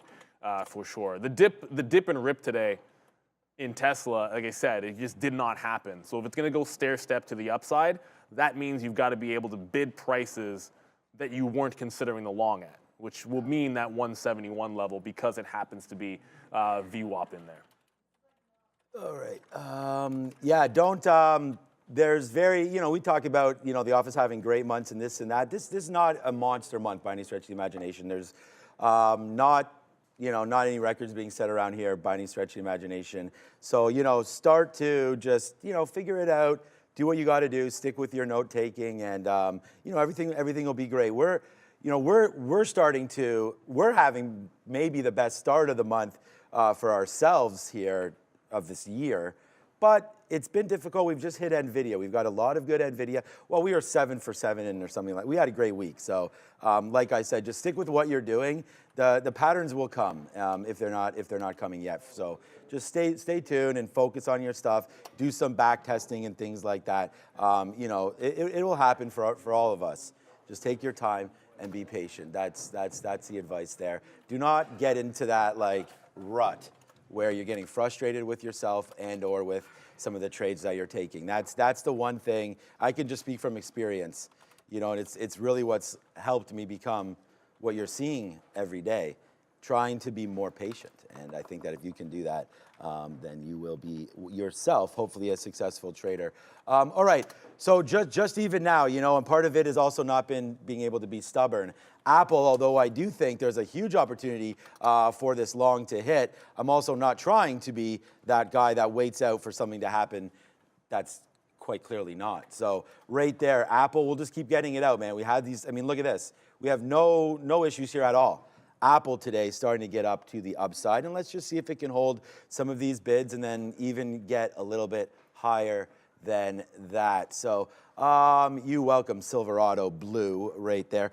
Yeah, Google. Look, I was looking at Google. I love this name. You guys know that. Right now, we're 40 cents in the money on Apple, actually, as Apple starts to go a little bit higher side right there. All right, let's go, man. The chef is in the building one more time here today. Look at Google, though, 153.50. A good hold there, good 50-period moving average. You came pretty close to that right there. That's a nice little move. Up to 154 goes Google. So a lot of you trading that, you're breaking out right now, man. I mean, what a great trade. 154.80, 154.50. Really like these breakout levels. You're starting to get back up. And yes, sir, it's a good time to maybe check the 401ks over here now that Google is starting to bump up a little bit. It was a little bit of a rough ride, if you know what I'm saying there. Shout out to DMX. But there it is, another out up there at 169.50. Diamond hands or not, man, it's a trophy day, and we only have 2 names. So far, so good here as we sit in the captain's seat. So I just need to get some orders out there. Okay, I can take it. Tesla just bounced off 171. We did grab it in front of VWAP. It just took out 72s. I took some out there, taking profit into the high of the day. 73 is going to be a different trade. Like, it feels as if it gets above that resistance level, we can work another re-entry. We're going to go over to Adair, but I get a lot of questions about Micron in the chat that I'll address. I just preferred some of the other chip names today, but Micron, I like it better at 21, not 24. That's a quick one for you there, Michelle. But good-looking stock. Let's go back to the desk, Adair. Yeah, lots of interesting stuff happening so far in the market today. We have the 50-minute chart on the SPY, more or less in a range right now here for the S&P 500 as we head into this week. Of course, we have the eclipse on watch. In terms of the market, we do have some Fed speakers to keep an eye on heading into the afternoon and post-market. Pretty light day for economic data, but we'll get more of that coming later in the week. Bitcoin, of course, also on watch as it breaks above 72,000 after a bit of a weaker week during the previous week session. Other names to keep an eye on here, Li Auto up about 5% right now after announcing the launch of its L6 vehicle on April 18th. So certainly something to keep an eye on for LI. We also have here SOFI on watch with the pending announcement with regards to a student loan repayment plan. So keep an eye on SOFI as well here. And last but not least, SAVE, S-A-V-E, Spirit Airlines here on watch as well with some cost-saving measures, currently up about 3.5%. So lots of different names and sectors to keep an eye on as we head into the rest of the day, guys. So you good for a reload over there? Because I got Randy coming here. Because I got a quarter of mine left. I can't even feel. I need to drink. Someone said drink olive oil, man. Every single time I come in here, my hands seem to be cold. Drink what? They said for circulation. I don't know. It helps. Yeah, there we go, Ramin. Okay, shout out to Ramin there. All right, so there it goes. Yeah? It does help. I don't know. I'm just telling you what the Look, man, my hands are cold all the time, so it's not. I know. It's strange when I get here. I was like, it's fine over the weekend. I mean, okay. There must be a little bit of a breeze happening. Every now and then, I'm just like, you learn something. You learn something every single day. Drinking olive oil works, then my hands are freezing cold, but that's nothing I've ever heard of before. I've never heard of that. Tesla was trying to bounce off that 171 again. We'll go for another dip buy. And it was Micron I was going to mention. Look at this. So Micron, it's down at 24, but look at the weakness in the stock. It was 121. That was that huge double bottom. The more you look at it, like, yeah, 22s and 23s are reasonable. But it's like when it does this kind of a rejection off the top, it's like, where do you want to be in anything but the best Amazon, price? baby. Like, that just dropped $4 Micron just did. Like, you got to be careful buying that dip. Guys, just trade. I'm trying to be as careful as I possibly can be as well. But right there, let's go. Man, are you part of Sticky No Nation or what, guys? I mean, there's another one right there. We only have 2 trades on today.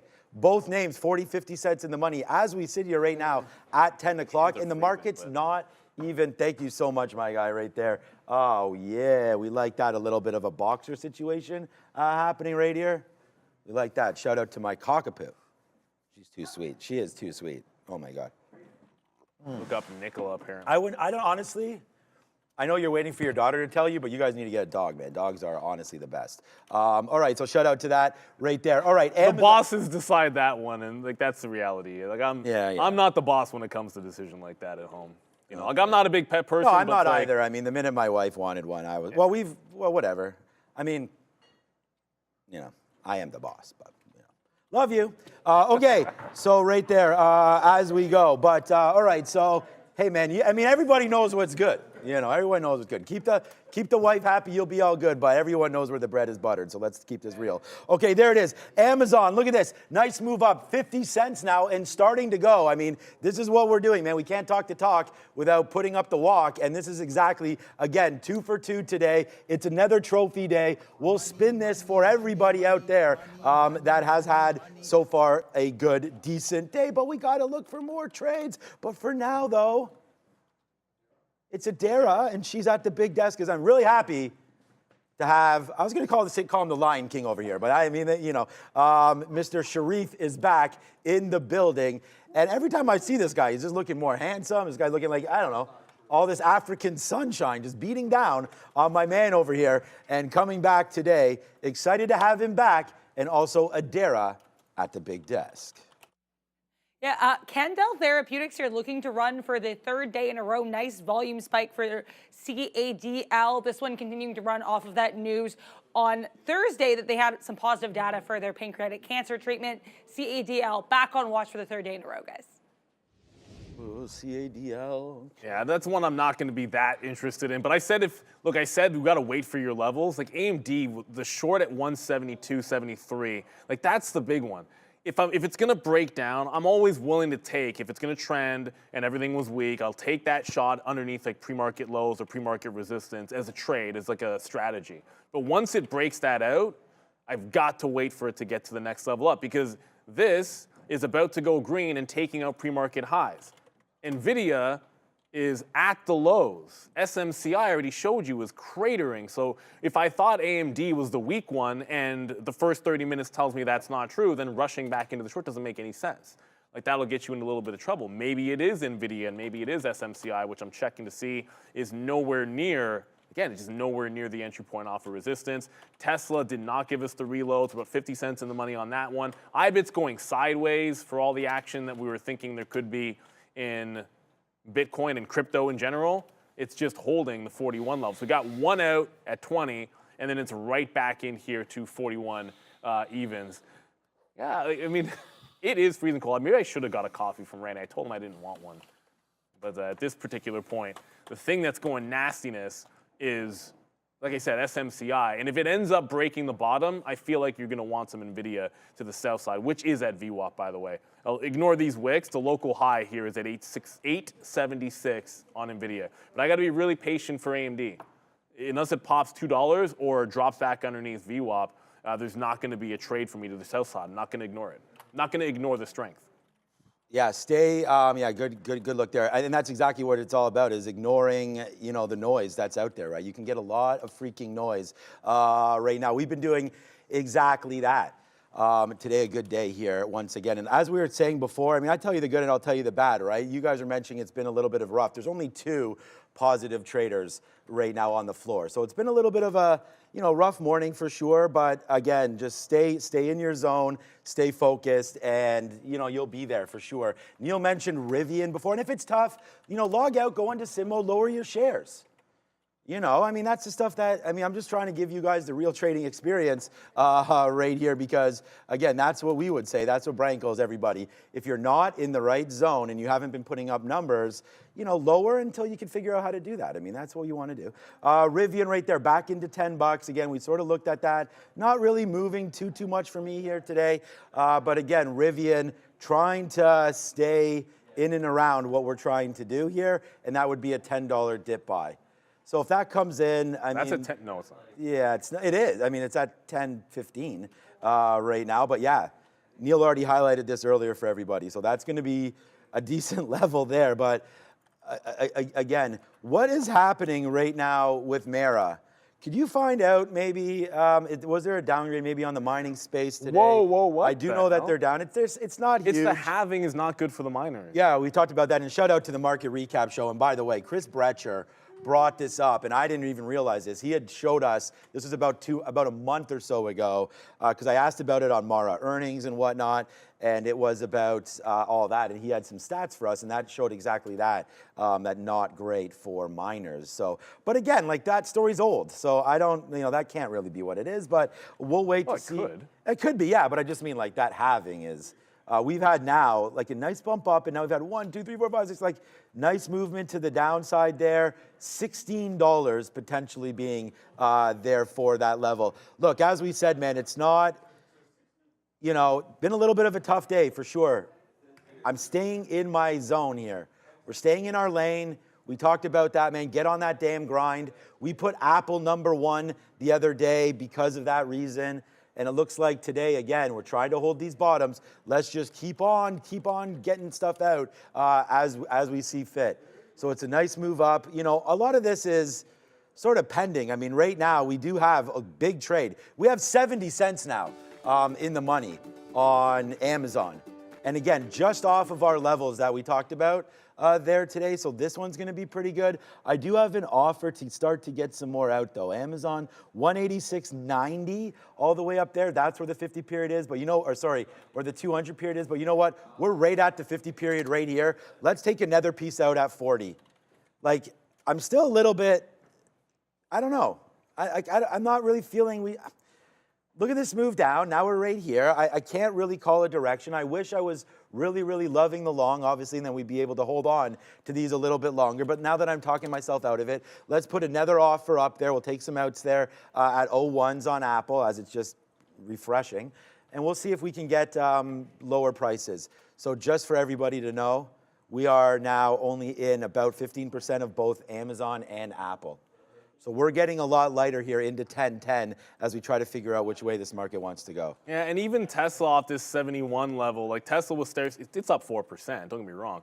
But even after it holds this 71, you're getting all red back in. It needs to do something, at least minimum sideways, to try to get into this like a third time, like consolidate off this level. Because if it breaks underneath, I feel as if you're waiting for 168. Like if it's going to be any kind of a move to the upside day on Tesla that's going to go more than 5%, I think holding VWAP is going to be the first step. We want to be able to see that. As I said, AMD, when you come in and I'm like, the chip name I want short is AMD, and AMD starts breaking out, well, what are you going to do? Like, you got to wait for 72, 73. You're like, why the heck fight the stock, right? Like, if you're short this thing, it is absolutely turning. You've got to have outs. And if they end up looking like tight stops on the days when you're right, or the days when you're right, you take a tight stop and it falls, fair enough. But the day when you're wrong, this could just be against me $2.50. So you got to be able to get out of these bad boys when things starting to look nasty. Like that's very different from NVIDIA. NVIDIA's underneath VWAP. I don't have to look at SMCI. That's underneath VWAP. So like AMD today is a strong one. And sometimes you just have to pivot. So NVIDIA here, VWAP looking a little bit better. But my thing about NVIDIA off the opening range is you want the wick tops, like the bounce, wick the high, and then go back underneath. I don't even know if we're getting a chance at SMCI up at resistance. Like to me, the trade's got to be 25 to 31, and it's sitting there at 17s. I don't want to be risking $15 on SMCI. If you can get that in a tighter range, like $5 within your entry is a little bit better there. I just don't want to be caught this at the bottom. Amazon's still trying to go here. Let's check out Reddit. I don't know. Like I said, today has been a good day, but we can still, you know, go to names that we're pretty comfortable with. Reddit, again, trying to find out if there's going to be a play here, but near 45, 45, sorry, was sort of that range trade that if you can get along down there near 45, maybe worth a little something to you. So if we can get something down there on Reddit, might be worth a look down here near 45. It's low of the day is only 46. So still a little bit of time to go on that one. What's up, Coffee Trader? You had a conversation here. I'll just go to the chat because GME, Carvana, there's a lot of small cap talk. I had a conversation with my buddy about NVIDIA, and he keeps thinking that 1,000 is going to be there, and I told him that I think 750 might be in sight before 1,000. Yeah, I mean, I've talked about that. I think that there is a magnet to that NVIDIA level. I do want to buy dips. Yeah, I'm not buying Reddit. Reddit to 20 might be not even the bottom, so I'd wait on that one. But for NVIDIA, so the thing about NVIDIA is there are a lot of traders that are sitting on a lot of cash. I mean, I've been raising some cash as well. And it's just, I said this on the podcast. I said this on Friday. Although my mind is on trading, you know, I still think that we got to buy some kind of dips in NVIDIA. So NVIDIA down here to 8 bills, where the 50 period is, I think that's a spot that we can land at.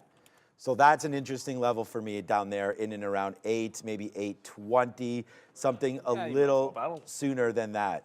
Not a big deal for me. 780, You're asking for 760, something like that. So yeah, I do believe that, but I still think 1,000's coming first. I think like a rip down to 800, then maybe a move back up. Remember, NVIDIA earnings, it's not like they're going to disappoint. So we still have those to come through, and they are coming through relatively soon. No, they're late, sorry. The chip names, some of them are starting to come through. May 22nd, so we still have a minute before NVIDIA earnings. So yeah, watch out for something like that coming out for NVIDIA. And then AMD, we've seen that that's been a pretty weak name. So lots of movement there in the chip space. But I agree. I think the short is good, but I like the break of 1,000 before 750. That would actually be a pretty good pull. What do you think, 750 or 1,000? 750 or 1,000? Oh, goodness. The answer to that is usually whichever is closest. When you just pick the... It's literally in the middle. Yeah, honestly. I hate those bets because... No, just what do you think? Because like the answer should be like with the trend. I feel like it's 750, but then like, betting in that direction has been wrong every single time on NVIDIA. Look, I haven't sold any until recently, 922, and even then it's like, oh, it's in the money now, but it looked stupid at the time. So I'm into this off of VWAP, but it's hard for me not to say. It's been so wrong to pick the other direction, but if I'm being honest with myself, I actually do think it's 750. Okay, yeah, I think. I am looking for a place to get back into the shares that I sold. And I'm like, why did I even sell that? Intel, I don't mind the fact that I sold some Intel in front at the $50 level. That makes a ton of sense to me. But NVIDIA, it's like once you get out, all you're thinking about is where you're getting back in. Again, and you know what? That tells you something about it. Yep. If after you sell a stock, you're like, okay, where am I getting back into it? In the long term, I mean. Then why did you sell?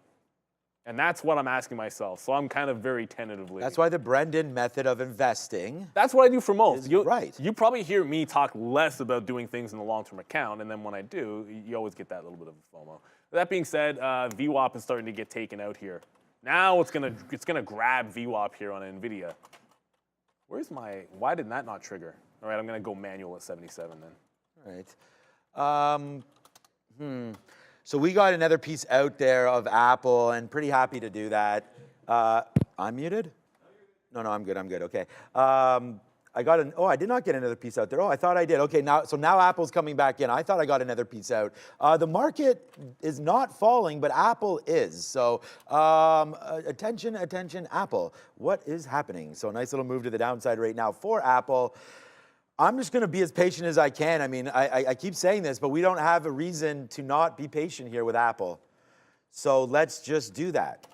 You know, we've already gotten out. I told you up here that we were only in 15%, so we still are as it is coming back down.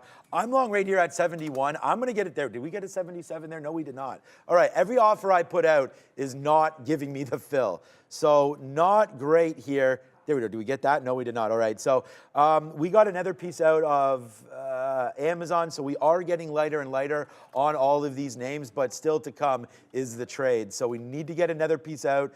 Maybe I'll just take a piece out on 7. Oh, there it is. Okay, so we get a 77. I'll just fire this off because I like it. It's not really worth celebrating. But again, out of Apple, we're starting to piece out as this is starting to fall down despite the market. So I think what we were talking about before. Doing nothing. I know. So that's why Apple moving down there is a little worrisome to me. So is Amazon coming in. Google's at these highs. So I actually think we could probably buy dips into Google at 154, maybe 154.50. So that's a name that I'm looking at right now would be Google. Okay, so like Tesla's at VWAP here. Oh no, the wick. Oh, it was nice, and then this wick just came into 62. So Tesla's right underneath VWAP. I just took some NVIDIA out, but I want to get to this first. So 170.5 is the actual bottom in here. It's hard to see because of that wick. If it can climb back and hold VWAP, I still want to be looking long on Tesla, but we have to be patient. I'll go to NVIDIA. I said I got to fill back down there. It wicked VWAP, so that did happen. VWAP sits at 77. Wicked it, and then came back into 74. My price is 85 change, mid. And if it breaks down, why do I have 2 bids? I thought I only had 1. If it gets back down into 870, should take another out there. But I got my eyeballs on SMCI. And like if this starts screaming back through, remember AMD's already went through the top. Like if SMCI does a bit of a spike and NVIDIA and AMD are all going, I think you want to get the you-know-what out of Dodge on these, like, I'll call it the trio, like the valuation semis, whatever you want to call them. And by the way, Intel, like I basically made top wick on Intel today. I mean, not exactly, but it's like a distinction without a difference. Like it went another 5 cents and it's back underneath VWAP. I should probably be back into shorting this stock. Like it does a failed breakout and the market starts to bounce and it's just going sideways under VWAP. Just got to be a little bit patient with it. I just got, you get that FOMO where like, I like shorting Intel, it starts going up and then you get into it on the front end instead of the back end. I'm in NVIDIA. Right now it's about 75, 80 cents in the money, looking for about $2 on the next exit, and then we'll try to hold it from there. Micron, I said 121 looked appealing. It's actually bouncing off that 24 level. But that's a huge rejection that Micron made off the tops. If anything, that was the strongest looking in the pre-market and is now underneath VWAP. That's not the best sign usually when you reject a big breakout like that. That's pretty bearish. Tesla. Elon Musk posted on social media that the company will unveil a Tesla robo-taxi on August 8th. Okay, I was just reading the headline again just to make sure. Saw a headline come out there one more time right there on Tesla. So I was like, okay, let's go find out. But it is that same story that we all know and apparently love. So there it is. It's a huge move upside for Tesla. I really like it. I mean, it was the #1 idea for me. But as you can see, we don't have any trades on that name. And again, we talked about this. I want to say thank you to everybody one more time for sort of the positivity and that everybody's been reading this. Over 46,000, and we talked about no FOMO. And, you know, we stick with what we're doing. Go, for anybody that's, you know, trading right now and wants to read about something that, you know, might help you understand a little bit of the mental side of trading and help work you through that. And it's like, I don't have any, like we only have 2 names traded today, you know, and it's enough for me to hit the goals, you know, and to be where we need to be. So I just feel like that to me is like, if nothing fills out for you, like I'm just looking here at the sticky note. I mean, we can go over this, we don't have to, but we won't. But, you know, just looking at the sticky note here again today, like Amazon 186 long, that came in. So we traded it. #2 P&L stock. Tesla came in 164, it didn't. Robinhood 1850, so this is the missed one, and maybe it's here right now, so it's here right now. So now we can, so that's good. So now we have Robinhood 1850, so let's have a look. So this is good that this actually happened because I wanted to look at something. So now that we've fallen in here into 1850, we're not filled yet. This could be a decent level to get long. Apple did just fade back out into 168 again. So let's just look at Robinhood. It's obviously not trading the way we thought. The trend is to the downside. So now that I look at this, I'm almost thinking of this as a break. So let's put this in as a break. 1855 long break on Robinhood to play it back 10 cents. I think it's worth it. 1855 long break for Robinhood, and then we can trade that together. So let's see if that can happen right now. We don't need to get long right here. We could against this level if we really wanted to. We could start the position, but I think I'd rather go long with momentum back up to the upside. As again, it's been a good day. Amazon 70 cents in the money, but yet Apple sits out here as a flat trade, which makes me think, let me get another piece out there at 77. And now we'll just wait, man. I'm going to wait for a dip buy into 168. If that happens, great. If not, hard pass. We'll just wait to see what happens there. We'll wait for that Robinhood break, and we've already got Amazon. So once again today, actually DJ Khaled has 3 trades. We only have 2. So it's just another one. And then that's it, one more. So that's there. Let's see what happens now with Amazon as we continue to go to the high side right there. I believe it's time. We haven't talked about a single one of these, which is perfect because we have the small cap recap with Adara.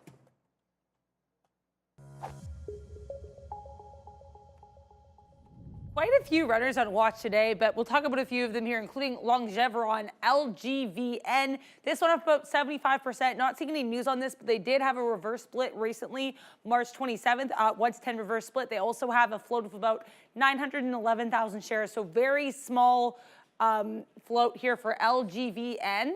Next up, we have ALCC, this is actually an acquisition company, Alt-C, co-founded by Sam Altman of OpenAI. This one set to merge with Oklo, which has now signed a letter of intent to supply 50 megawatts of power to Diamondback Energy. So catalyst for Oklo sending ALCC about 20% to the upside. And last but not least, this one mentioned earlier, Audia, AUUD, this one receiving an AI-related patent. So this AUUD getting a nice move over 200% to the upside, guys. Easy to remember if you're an Audi fan. Audia. I like them. NVIDIA did give me that second fill. So we're able to get that, oh yeah, the wick, that's right. We're able to get that fill at 73s in there. Now remember, my average price, it's always this first in, first out kind of thing. So my average price was 85.5. So and even though it says 75.5, now it says 76.26, that was the second entry. So really, it's a 50-cent difference. It's going to end up being about $2 on that trade, as I said. If it wicks VWAP one more time, I would look for the re-entry. But if it just breaks it out from here, do not want to be fighting NVIDIA when you're getting a bit of a bounce play in the overall market. Tesla now holding above VWAP. This is what we were looking to see. I wanted this back above VWAP to get back into the long. And then Tesla was never even the dip buy. It turned into just long off of VWAP for me on Tesla when you could not get the long anywhere. I mean, you're not getting 165 unless something crazy happens in the market. So I feel as if playing this stair step up is going to be the only way to go. If NVIDIA breaks out, that'll probably mean SMCI is gone as well. I think this could find resistance at Friday's double bottom. It was a great short, but I only want to trade SMCI when it's doing this off a key level, like this little consolidation area. So I don't want to jump out in front of it, and being short NVIDIA means you already have exposure to that type of a play. Coinbase 250. There's your little bounce off the 250 level. So I said 250 was where I was looking for the dip at the open. You didn't get it. Now will be a little bit less risk in terms of how much room I'd give it. Like at the open, I'd probably take 51, 52. At this time of day, I just want to see it put in a higher low and then give it to the local bottom. That'd be 49.60. All right, we took it. We are now almost out of everything. So we get that pull on Amazon. So again, good look there, I feel like, on that short, obviously. On that long story for Amazon, up there to 186.50. You know, not the high of the day, but definitely the high of the morning before this dip down in, which, you know, pretty much helped us give us these longs. So there it is right there. Almost at some of the totals. Actually, I think, can't remember what we're at on Friday, but we're probably higher. But again, let's just wait to see what happens here with Amazon and with Apple. Only two trades, not much else happening there. Oracle, 125. Oracle's been a little bit of a bothersome point to me because of the fact that we've been bouncing off that 130 level, just looking at the daily there for Oracle. So it already bounced off. There was some highs up here at 130 before as well. Yeah, right there. So, you know, Oracle now starting to struggle a little bit to the downside now. So you got to watch out for ORCL coming through one more time there today. 128, 130. Yeah, I mean, again, some of these bottom breaks just look so good, which is making me a little bit nervous about some of these levels. We talked about Uber bottom break, looked pretty sweet. And then now we have another one literally right here for us, in Oracle looking to break a little bit lower. I don't think we're in too much concern. You know, we already know the negativity, unfortunately, surrounding Apple. This name is the one that I think holds the key to everything. And that is, as long as Microsoft can hold up here, I think we're okay. And I'm not even talking about this 420 level. It's this 400 level that if we lose, like basically 395, 396, a definite pause for concern for me on the market if we lose that name. Because we've already lost Apple, and these chip names just continue to be what they are. So, you know, back and forth there. It's Microsoft that I think is going to be the one leading the way one way or the other. And then if you just look at SMH, because again, we've been doing some work on SMH lately. We like the name, but again, this name could lose as well. Like if we lose 210 down here on SMH, this is of course the semis, so the NVIDIAs, the AMDs, the Microns, all of that, all wrapped into one. If we lose that, then you're losing a lot of market participation. So I would be very, very careful trying to buy some of these dips, but I think as long as you're buying it in the right sectors and you've got the right reasons to do so, then we like it. I said that crazy question about Amazon the other day. I told you about my friend wanted to know if like it was ever getting back to all-time highs. And I was like, no. And here it is right now at all-time highs. So was that ever or within a time frame? pretty much ever. I didn't think. Yeah, I mean, ever? No. I mean, I think the market is forever that's what I was going gonna higher. say. I'm like, it's just a matter of time. But yeah, for right now, yeah, we really like that name, and here's a name to stay strong with. Again, we're a little bit offside this morning, not really knowing which way to go. But what do we have written on here? Tesla long, Robinhood long, AMD short, Amazon long, Apple long. So we have all the right names, just a matter of making sure that we can hit them at the right time. So Amazon did give us quite an opportunity to dip by that, and we sure are sure that we did that one. So yeah, the market is fighting for a trend reversal. That's why we're staying net long. I mean, we still have two small longs. We've already cleaned them out, 10% left, if not less than both of these positions that we have, and still, oh, I didn't put that Robinhood trade in, actually, and still looking long. So we should try to look at this Robinhood trade again. I actually forgot about it. And then when we get back from Neil, maybe we'll look at a little bit of Palantir. Be careful with those. Like right now, IBIT's breaking the low. That's the only thing I would say with Robinhood. 71.50. I just got, like Coinbase for the first time, I just got the 250. But look what's happening in IBIT. As a matter of fact, Neil, look, I'm just taking some out of Coinbase because this just happened. IBIT just wicked the low and just broke underneath. So when I got that 250 bounce play, remember, it already bounced once and went $2. I wasn't sitting on the bid when it happened, but we liked the 250. That's why we put it in the note. But when it gets up there and gives you that initial look, as I'm seeing Bitcoin break down, I'll take some out. And I'm going to be all out in front of 254 if we're still looking weak in crypto. So that'll give us about 3. Tesla just came into VWAP again. So we got the bounce off VWAP. I'll look to take some out 72s and then hold into the 73 level. So keep your eye. Like I don't want to be trading Mara or Coinbase or Robinhood or anything like that adjacent without looking at what's going on in spot price. So there's the bounce on Tesla off of VWAP. We'll make sure we get some out there. Come on, IBIT, get going. I feel as if Bitcoin gets back going, then it should be a no-brainer that coin can get into this 54 level one more time. But you really had to wait for it to get down and show me the higher low off at 250. Like it takes a lot of patience when you're seeing the market scream down like that. Or when you're seeing a name scream down like that, I should say, the market not screaming down. So Tesla going, let's get Coinbase to get up to that 54. All right, yeah, let's get Coinbase rocking and rolling as well. All right, yeah, Amazon's still that $1. Let's look for something else. What else you guys want? We talked about Carvana. We mentioned that when we were sort of doing a little bit of a call there for names. So let's have a quick look to see if CVNA is in the building here at all for us. $84. So when I look at a stock, I actually try to look at the 20-minute first just to see where we are as far as distribution is concerned. And like right now, we're in the middle here. Like Carvana this morning, like anything up here into this 86.50 level would have been pretty sweet. So that's kind of the stuff I look for. So like if I was writing the sticky note and I said, okay, Carvana is something I want to look at, I would have put, 86, 86.50. I don't know if there's any catalyst today. We're pretty flat on this stock, but that's what I would look at there. And then also if the catalyst was a long one, I'd look for the bottom and say, okay, if we can get a dip into 82.50, then maybe something 82. And then again, looking where I'd get out, probably a break of 80.81. So give this name $1 or $2 at least if you hit any of these extremities. But right now, Carvana is in the middle. So stuck in the middle of this report is Adara. What do we got over there? It's crypto? It's crypto. So again, with this moving around at 71.6 right now, let's go find out what the news is with crypto. Kind of interesting story here. Ripple CEO Brad Garlinghouse in an interview with CNBC saying that he thinks the crypto market will double in size and reach $5 trillion by the end of 2024. Some factors that he cites with regards to this prediction include the spot Bitcoin ETFs being approved earlier this year, so continued momentum from that, the upcoming Bitcoin halving, and also just overall positive momentum for regulation. So interesting little prediction here coming from the Ripple CEO.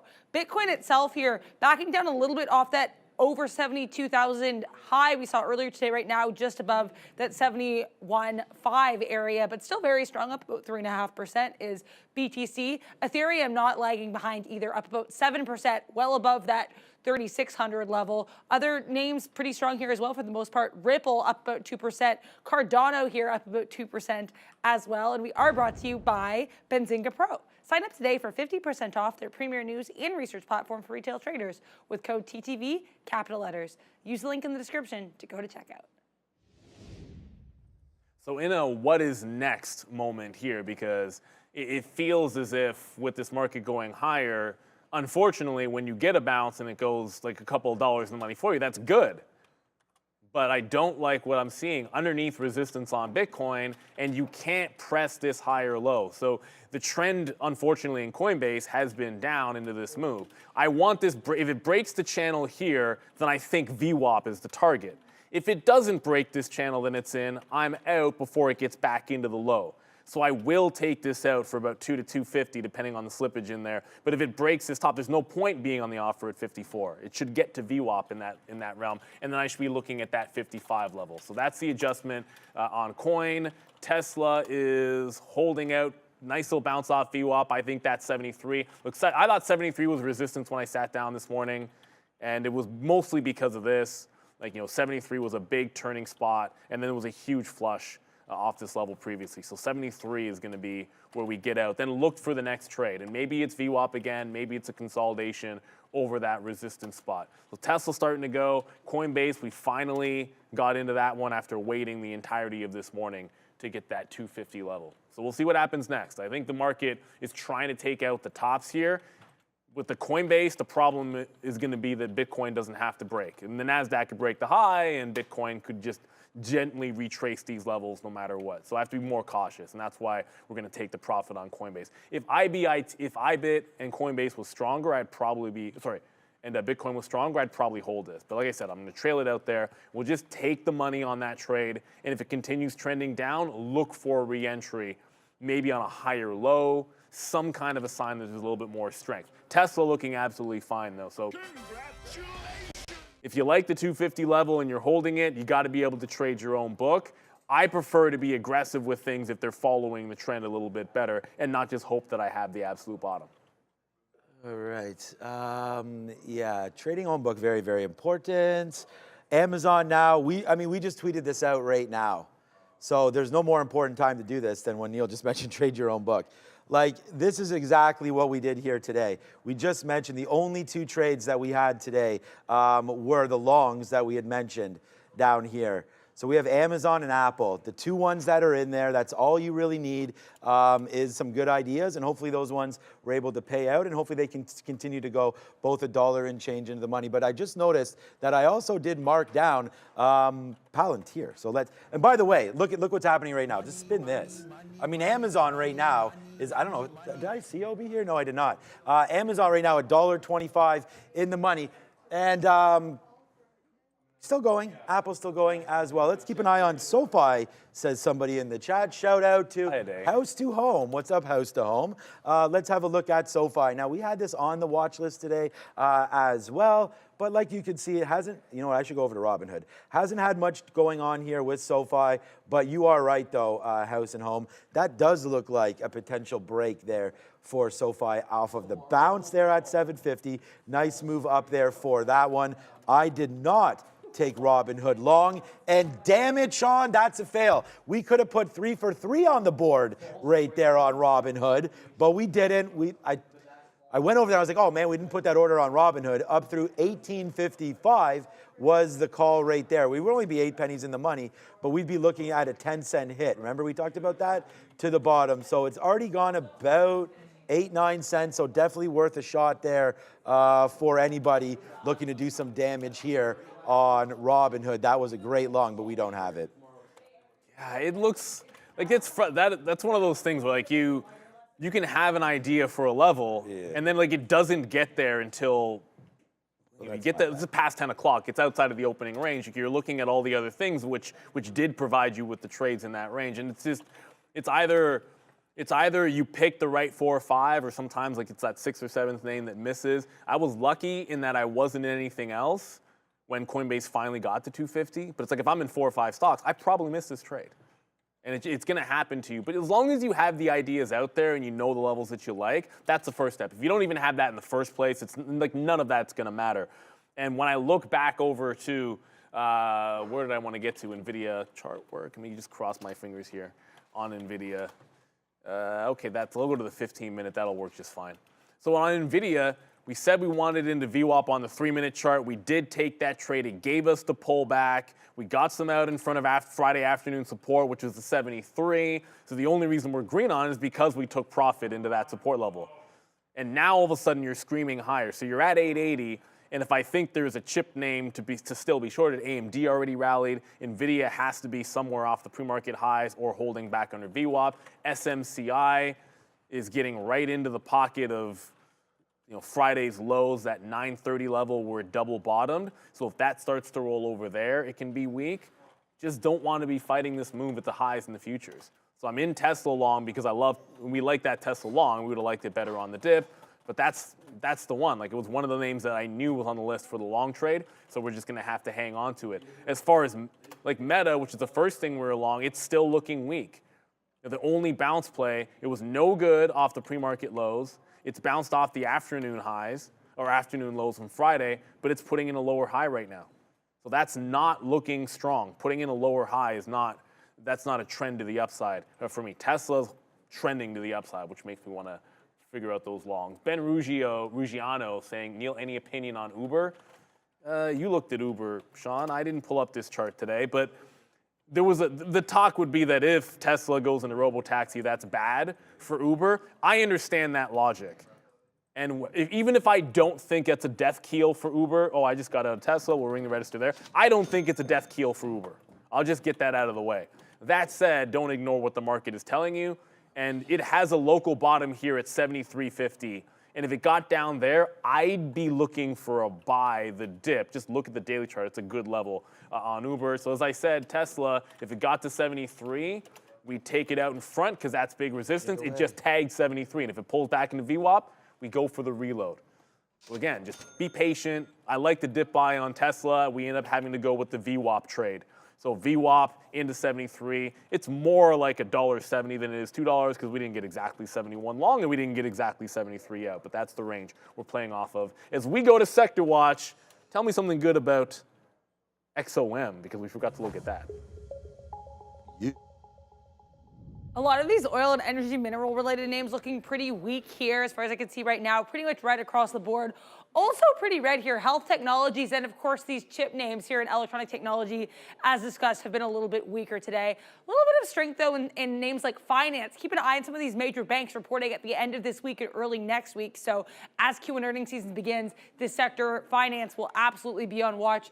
Amazon also a nice look here for retail trade along with Home Depot.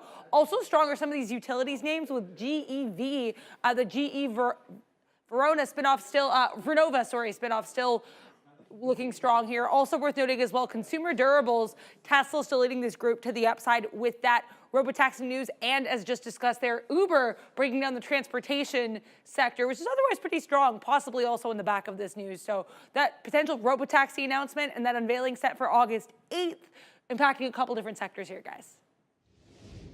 Yeah, lots of different things to trade, and like we keep saying, man, stay in your grind, and we don't, Here we go. the one thing that makes me really happy, I mean, there's a lot of things that make me happy, of course, but it's also like being able to talk to some of these traders. So we have an announcement, man, coming in right now in second place. We got to give a big shout out to the man with the hair in the back. It's a big congratulations to Josh. So congratulations to Josh right now, putting that up right now, number 2 today in the office. So if you do want to become part of a real trading office and then, get me to shout you out if you're on that leaderboard there, you can become part of Real Trading. Realtrading.com, sign up right now. All the trading, same platform we use. Go find it out, realtrading.com. Our #1 sponsor. Make sure you hit the join today. And I'm not sure I've ever seen this guy, but you can join this guy trading at some point, somewhere. Alan Bradshaw. Shout out to, shout out to Real Trading, and a big shout out, awesome job back there to Josh. So like I said, it is a decent day right there, so we will find out about that. AMD, again, 171. Wow. Okay. AMD getting heated up. Nice level there for AMD.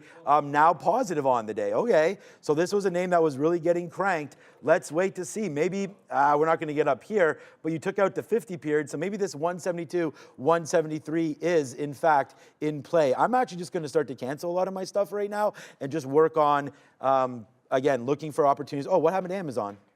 Oh, damn. Market's pulling back.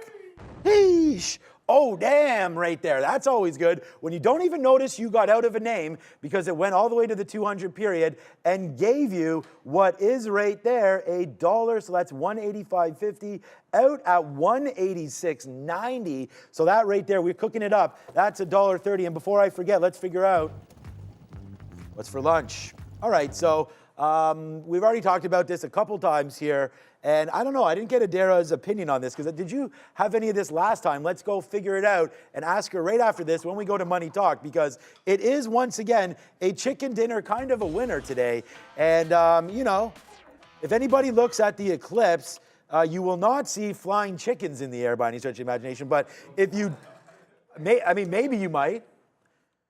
Look, man, if you look into the eclipse, the eclipse without protection, yeah, I mean, you're not going to be seeing much of anything. No, first of all. Definitely we've got you don't want them. Thing is, I didn't realize how dark these are. Now I can see absolutely nothing. We are locked and loaded. It's either 100 or 1,000 times. No, I think the stat is those are either 100 times stronger than regular sunglasses or 1,000 times stronger. But that's the idea. Like, you need those bad boys here. But is it actually chicken, or are you just messing with us? You know, just like being prepared in the market. You know, we got the sticky note, puts everybody prepared. You go to battle. Today's is what? Break what?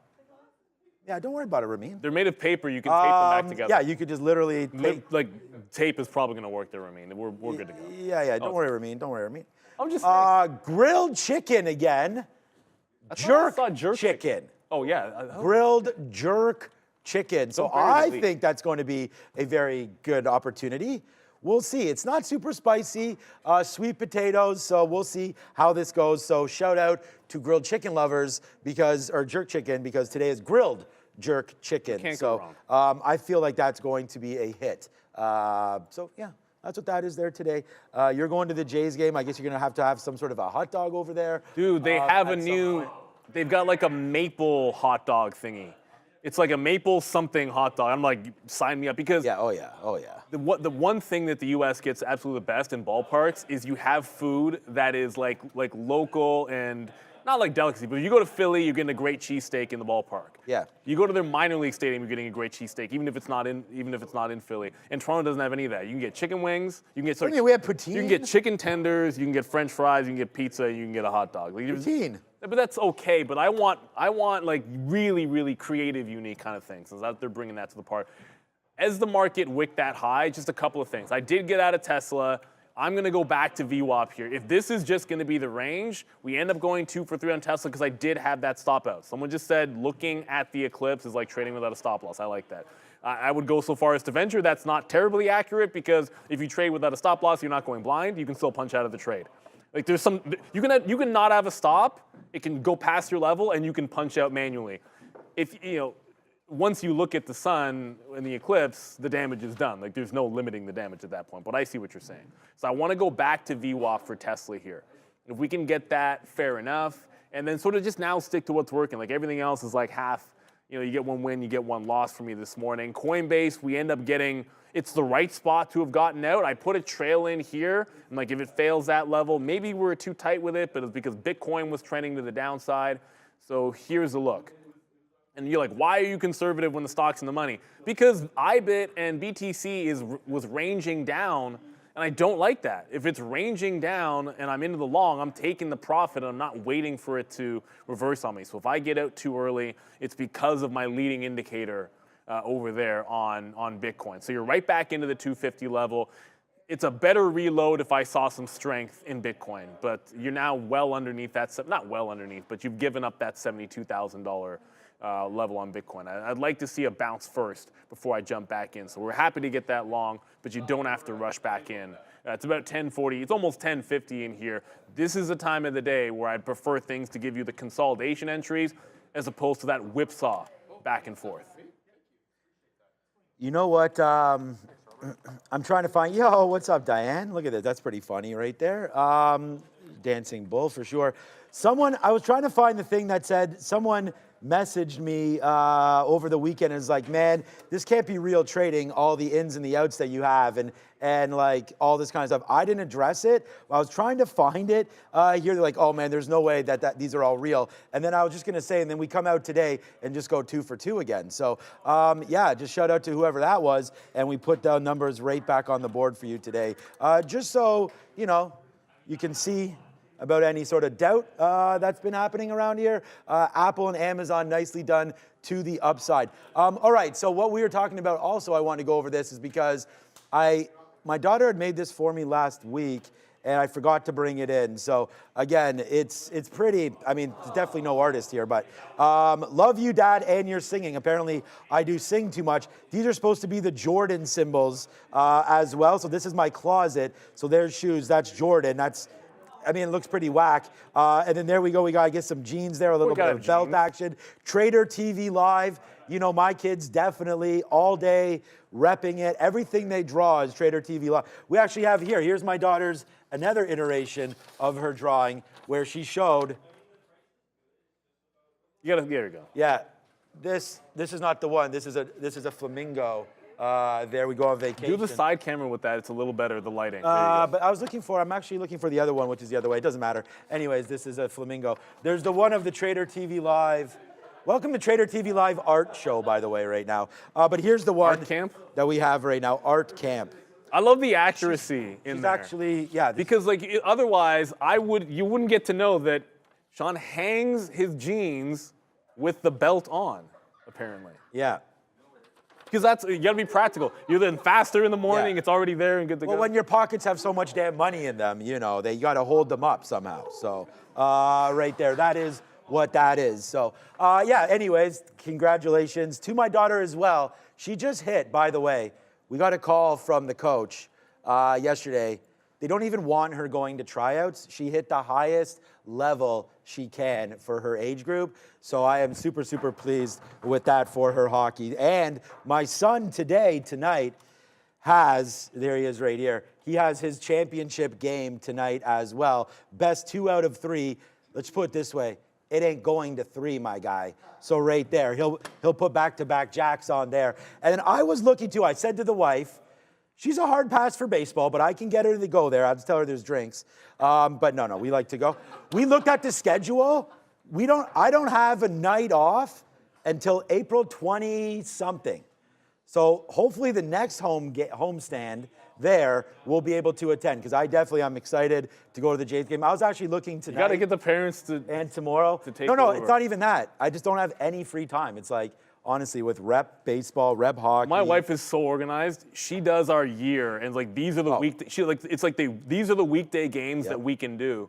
And we always home opener, where that's well in advance. The second the schedule comes out, we make sure that we have that one free, and then everything down the line, she'd make sure that we can do it, because there's a Friday game coming up. Otani's going to be here April 26th. Ooh, I'll get that. And the second the schedule came out, and then they got Yamamoto too, I was like, okay. I'm like, look, I'm going to that game and figure it out, because I have a couple of buddies from my old baseball team, and they're like, we're going to that game. Yeah, I noticed tickets aren't even that expensive. I don't know why. It's now, if that's what I'm saying. No, but even for tomorrow. Yeah. Well, it's midweek and it's Seattle. Yeah. It's the home opener is hardcore fans if it's not opening weekend. That's one way to look at it. Oh, no, Coinbase. Okay. Coinbase just bounced off 250. I just might have missed it. We got 8 minutes to go. We have some time here to still rally these markets. And then if you're patient with it, sometimes you get the bounce, sometimes you don't. The last time bounced off 250, I did get picked back up on a higher low there. Man. So I'm going to leave the order in to see if we can't get it back into that long. They can get us to VWAP, and then Tesla, which is the other long we were just in. That still feels like we got a shot to pull back into VWAP here. That's been the trade. The first bounces were kind of muted, but the second bounce after the consolidation was great. Tesla stairs to the upside, up 4.5%. Maybe they love the robo-taxi. maybe Tesla just found a 160 bottom on the daily chart temporarily. Whichever reason you like it, Tesla looking pretty strong here. Rainmaker just said Unity above 26. No, it's not. Really? Unity. Weren't we just talking about? Is it? I don't know. We didn't look at Unity today, did we? Maybe, you know what, I haven't looked at it in a while. Oh, you know what, I just haven't looked at the stock in a while. I didn't realize it was down here on Unity. I had no clue this was down at 25 bucks. When you said over 26, I'm like, wasn't it already over 26? You don't have it in again? It died again. All right, they're yelling money talk. Sorry, guys, we'll go to money talks. Let's go to money bad. talks. I was looking over, I'm like. No, it died a Oh, second it time. died.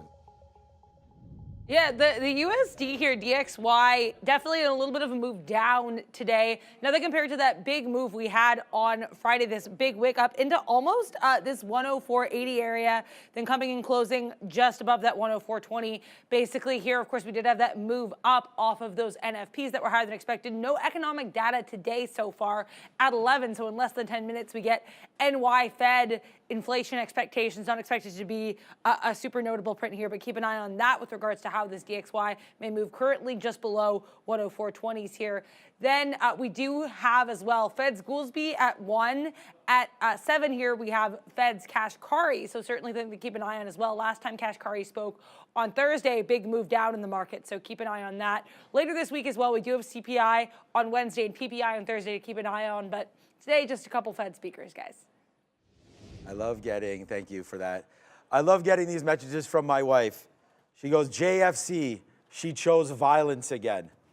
I mean, like, my daughter's at this hockey camp, and whenever I see that, I just laugh because she's like this little like robot out there and just like loves playing hockey. I'll see if I'll get some videos. Hopefully she'll be able to send them to me. I just love that. Like, she takes on these boys, and it's just like amazing because there's no hitting in youth hockey or anything like that. So it's pretty fun to watch them out there just battle for the puck. What's the age? Because I know they 16, recently. I think it's male. They recently moved it, didn't they? Like a couple years ago. Oh, I don't know. There's no hitting. There's really no. I think you could hit it like 13 or 12 or 13 or 13 or something when we were younger. Oh, maybe. And now it's like. Yeah, like, no, I'm just not because I didn't play hockey, but I'm just talking about like when we were kids, the other guys that would play, I'm pretty sure they could hit before 15. And now it's like. No, not at all. No. Oh, Tesla just broke. Okay. 173 is now gone. So forget about VWAP. Tesla. Now we got to look for another entry into Tesla. If it's going to be higher lows, then you have a consolidation 72 here. I think you look for the breakout price and just continue to buy the dips in here. All roads lead to 175, which was where this thing, if you remember 170, oh, no, check that, 177. AMD is 175. 177, that was that top that got made on Thursday. We'll call it the Kashkari top at 177. Like levels to me, like sometimes if it was a really big, massive one, you can call it a Fed top after an interest rate thing. Or to me, this is the Kashkari top because everything tanked at that moment, and Tesla was screaming when it got there, and you can blame Neil Kashkari for that because he ran his mouth and then everything tanked. Oh man, Mr. Kashkari, what have you He done? spells his name funny. Yeah, too. I know. We have like a beef against him for that. No, just me because I. No, I do too, man. I mean, come on, man. You gotta spell your name right way. Neal, Mr. Kashkari. All right. Let's go. So yeah, Tesla absolutely gone. I know you had that earlier. We didn't have it at all today. Should have been something that we had sort of thought about and actually took, but we didn't. So mistake for sure there, not getting into some more or into Tesla at all. We did like the robo-taxi story. I haven't talked about this with my kids over the weekend and like how much I thought that this was going to be something for Tesla and for the future. But again, we're not in it today. The robo-taxi story continues there for Tesla. I like the story, but again, the stock's not really reacting to it too much here. So robo-taxi, or the stock is reacting to it, but didn't give us that dip buy. So again, a nice move in today for Tesla, right off the open into the 200 period, but then nothing since then. So yeah, that's been a little rough. Like we would have liked to see some takes there for us on Tesla, but we don't have that. So right there, nice movement. Potentially dipping into 170, 171 for me could be something there. So that would be what I'd be looking at for that one. That is your robo-taxi trade would be Tesla, any kind of a long on a dip buy. And then the one that's been going the other way and a shutout. to my friend Nelson and everything, he asked me about this. And I honestly thought, I wasn't sure what the story would be for Uber. You know, and I thought my take was, hey, look, the space, I like the space. I think there's some good potential there. Tesla getting into it makes a lot of sense. Let's see if Tesla actually even develops their own robo-taxi service type of thing, because that could be something also, which would be a hindrance to Uber, but it's not super easy. I mean, for Tesla to gain customers, I guess it would make sense. It'd be a little easier for them than a Lyft or something like that. But Uber has such a, and I think anyways, a nice foothold in the space that it would make sense that Uber would be pretty hard to overtake in the ride sharing. But again, more competition, never really a good thing. But I wonder if Uber could buy the vehicles. But hold on, so yeah, like here's the other thing too. Unveiling in August, which like Right. what does that actually mean? Like that doesn't mean that you're going to have a fleet of these things on the road taking Right. market share from Uber in August. Like you're talking about that could be still years down the line. Remember, look, Full Self Drive's cool now, but like when we first started hearing about we're launching Full Self Drive, that was a while. So I wouldn't stick a fork in Uber. I think in the short term, we talked about this on the daily chart for Uber. In the short term, it actually looks like a good. Oh goodness, there we go, hit it a second time. In the short term, on the daily chart, it actually looks like it's at support. If it holds this, why isn't this an opportunity to pick it up off of the 74 level? And then worry about, you know, the robo-taxi when you have to worry about it months from now or potentially even years from now. So I'm not sure that's that big of a deal. Chandler, before we get out of here, Chandler says that Affirm is on a tear. I'm trying to think of what possible catalyst Affirm would have other than the fact that the NASDAQ is at the high and that the markets are strong today and that maybe the stock is going squeezing. But usually when this thing is tearing, the opportunity is to get into a short. Like look at the daily chart on Affirm, lower highs all the way through, riding the 50 period. It's not going to go up $4 to give you the 50 period on the daily, but it just might break out here and get to 34.5 into 35, which if you remember last week was the level that you wanted to short on Affirm. So be patient. It's got about 50 cents to go, and then it's in the range where I think you want to short. But I do like this one. It's 11 o'clock. Buy dips into Tesla. That's part of the plan. And then Affirm here looking pretty solid into 34.5. Shout out to you guys in the chat for mentioning this to us. And let's get on over. He's back. He survived the gorillas, although the story about being 2 meters from a lion is what freaks me the heck out. But I'm glad you're back, Sharif, and the experience was fantastic. We'll be doing a great job filling in. But it's Sharif and Adara. Learn to trade. Where's Obi today? What is up, beautiful people? Welcome to How to Trade, formerly known as the Midday Show. That right there is your girl Adara, and I'm Sharif. And we're going to wait for everyone to head on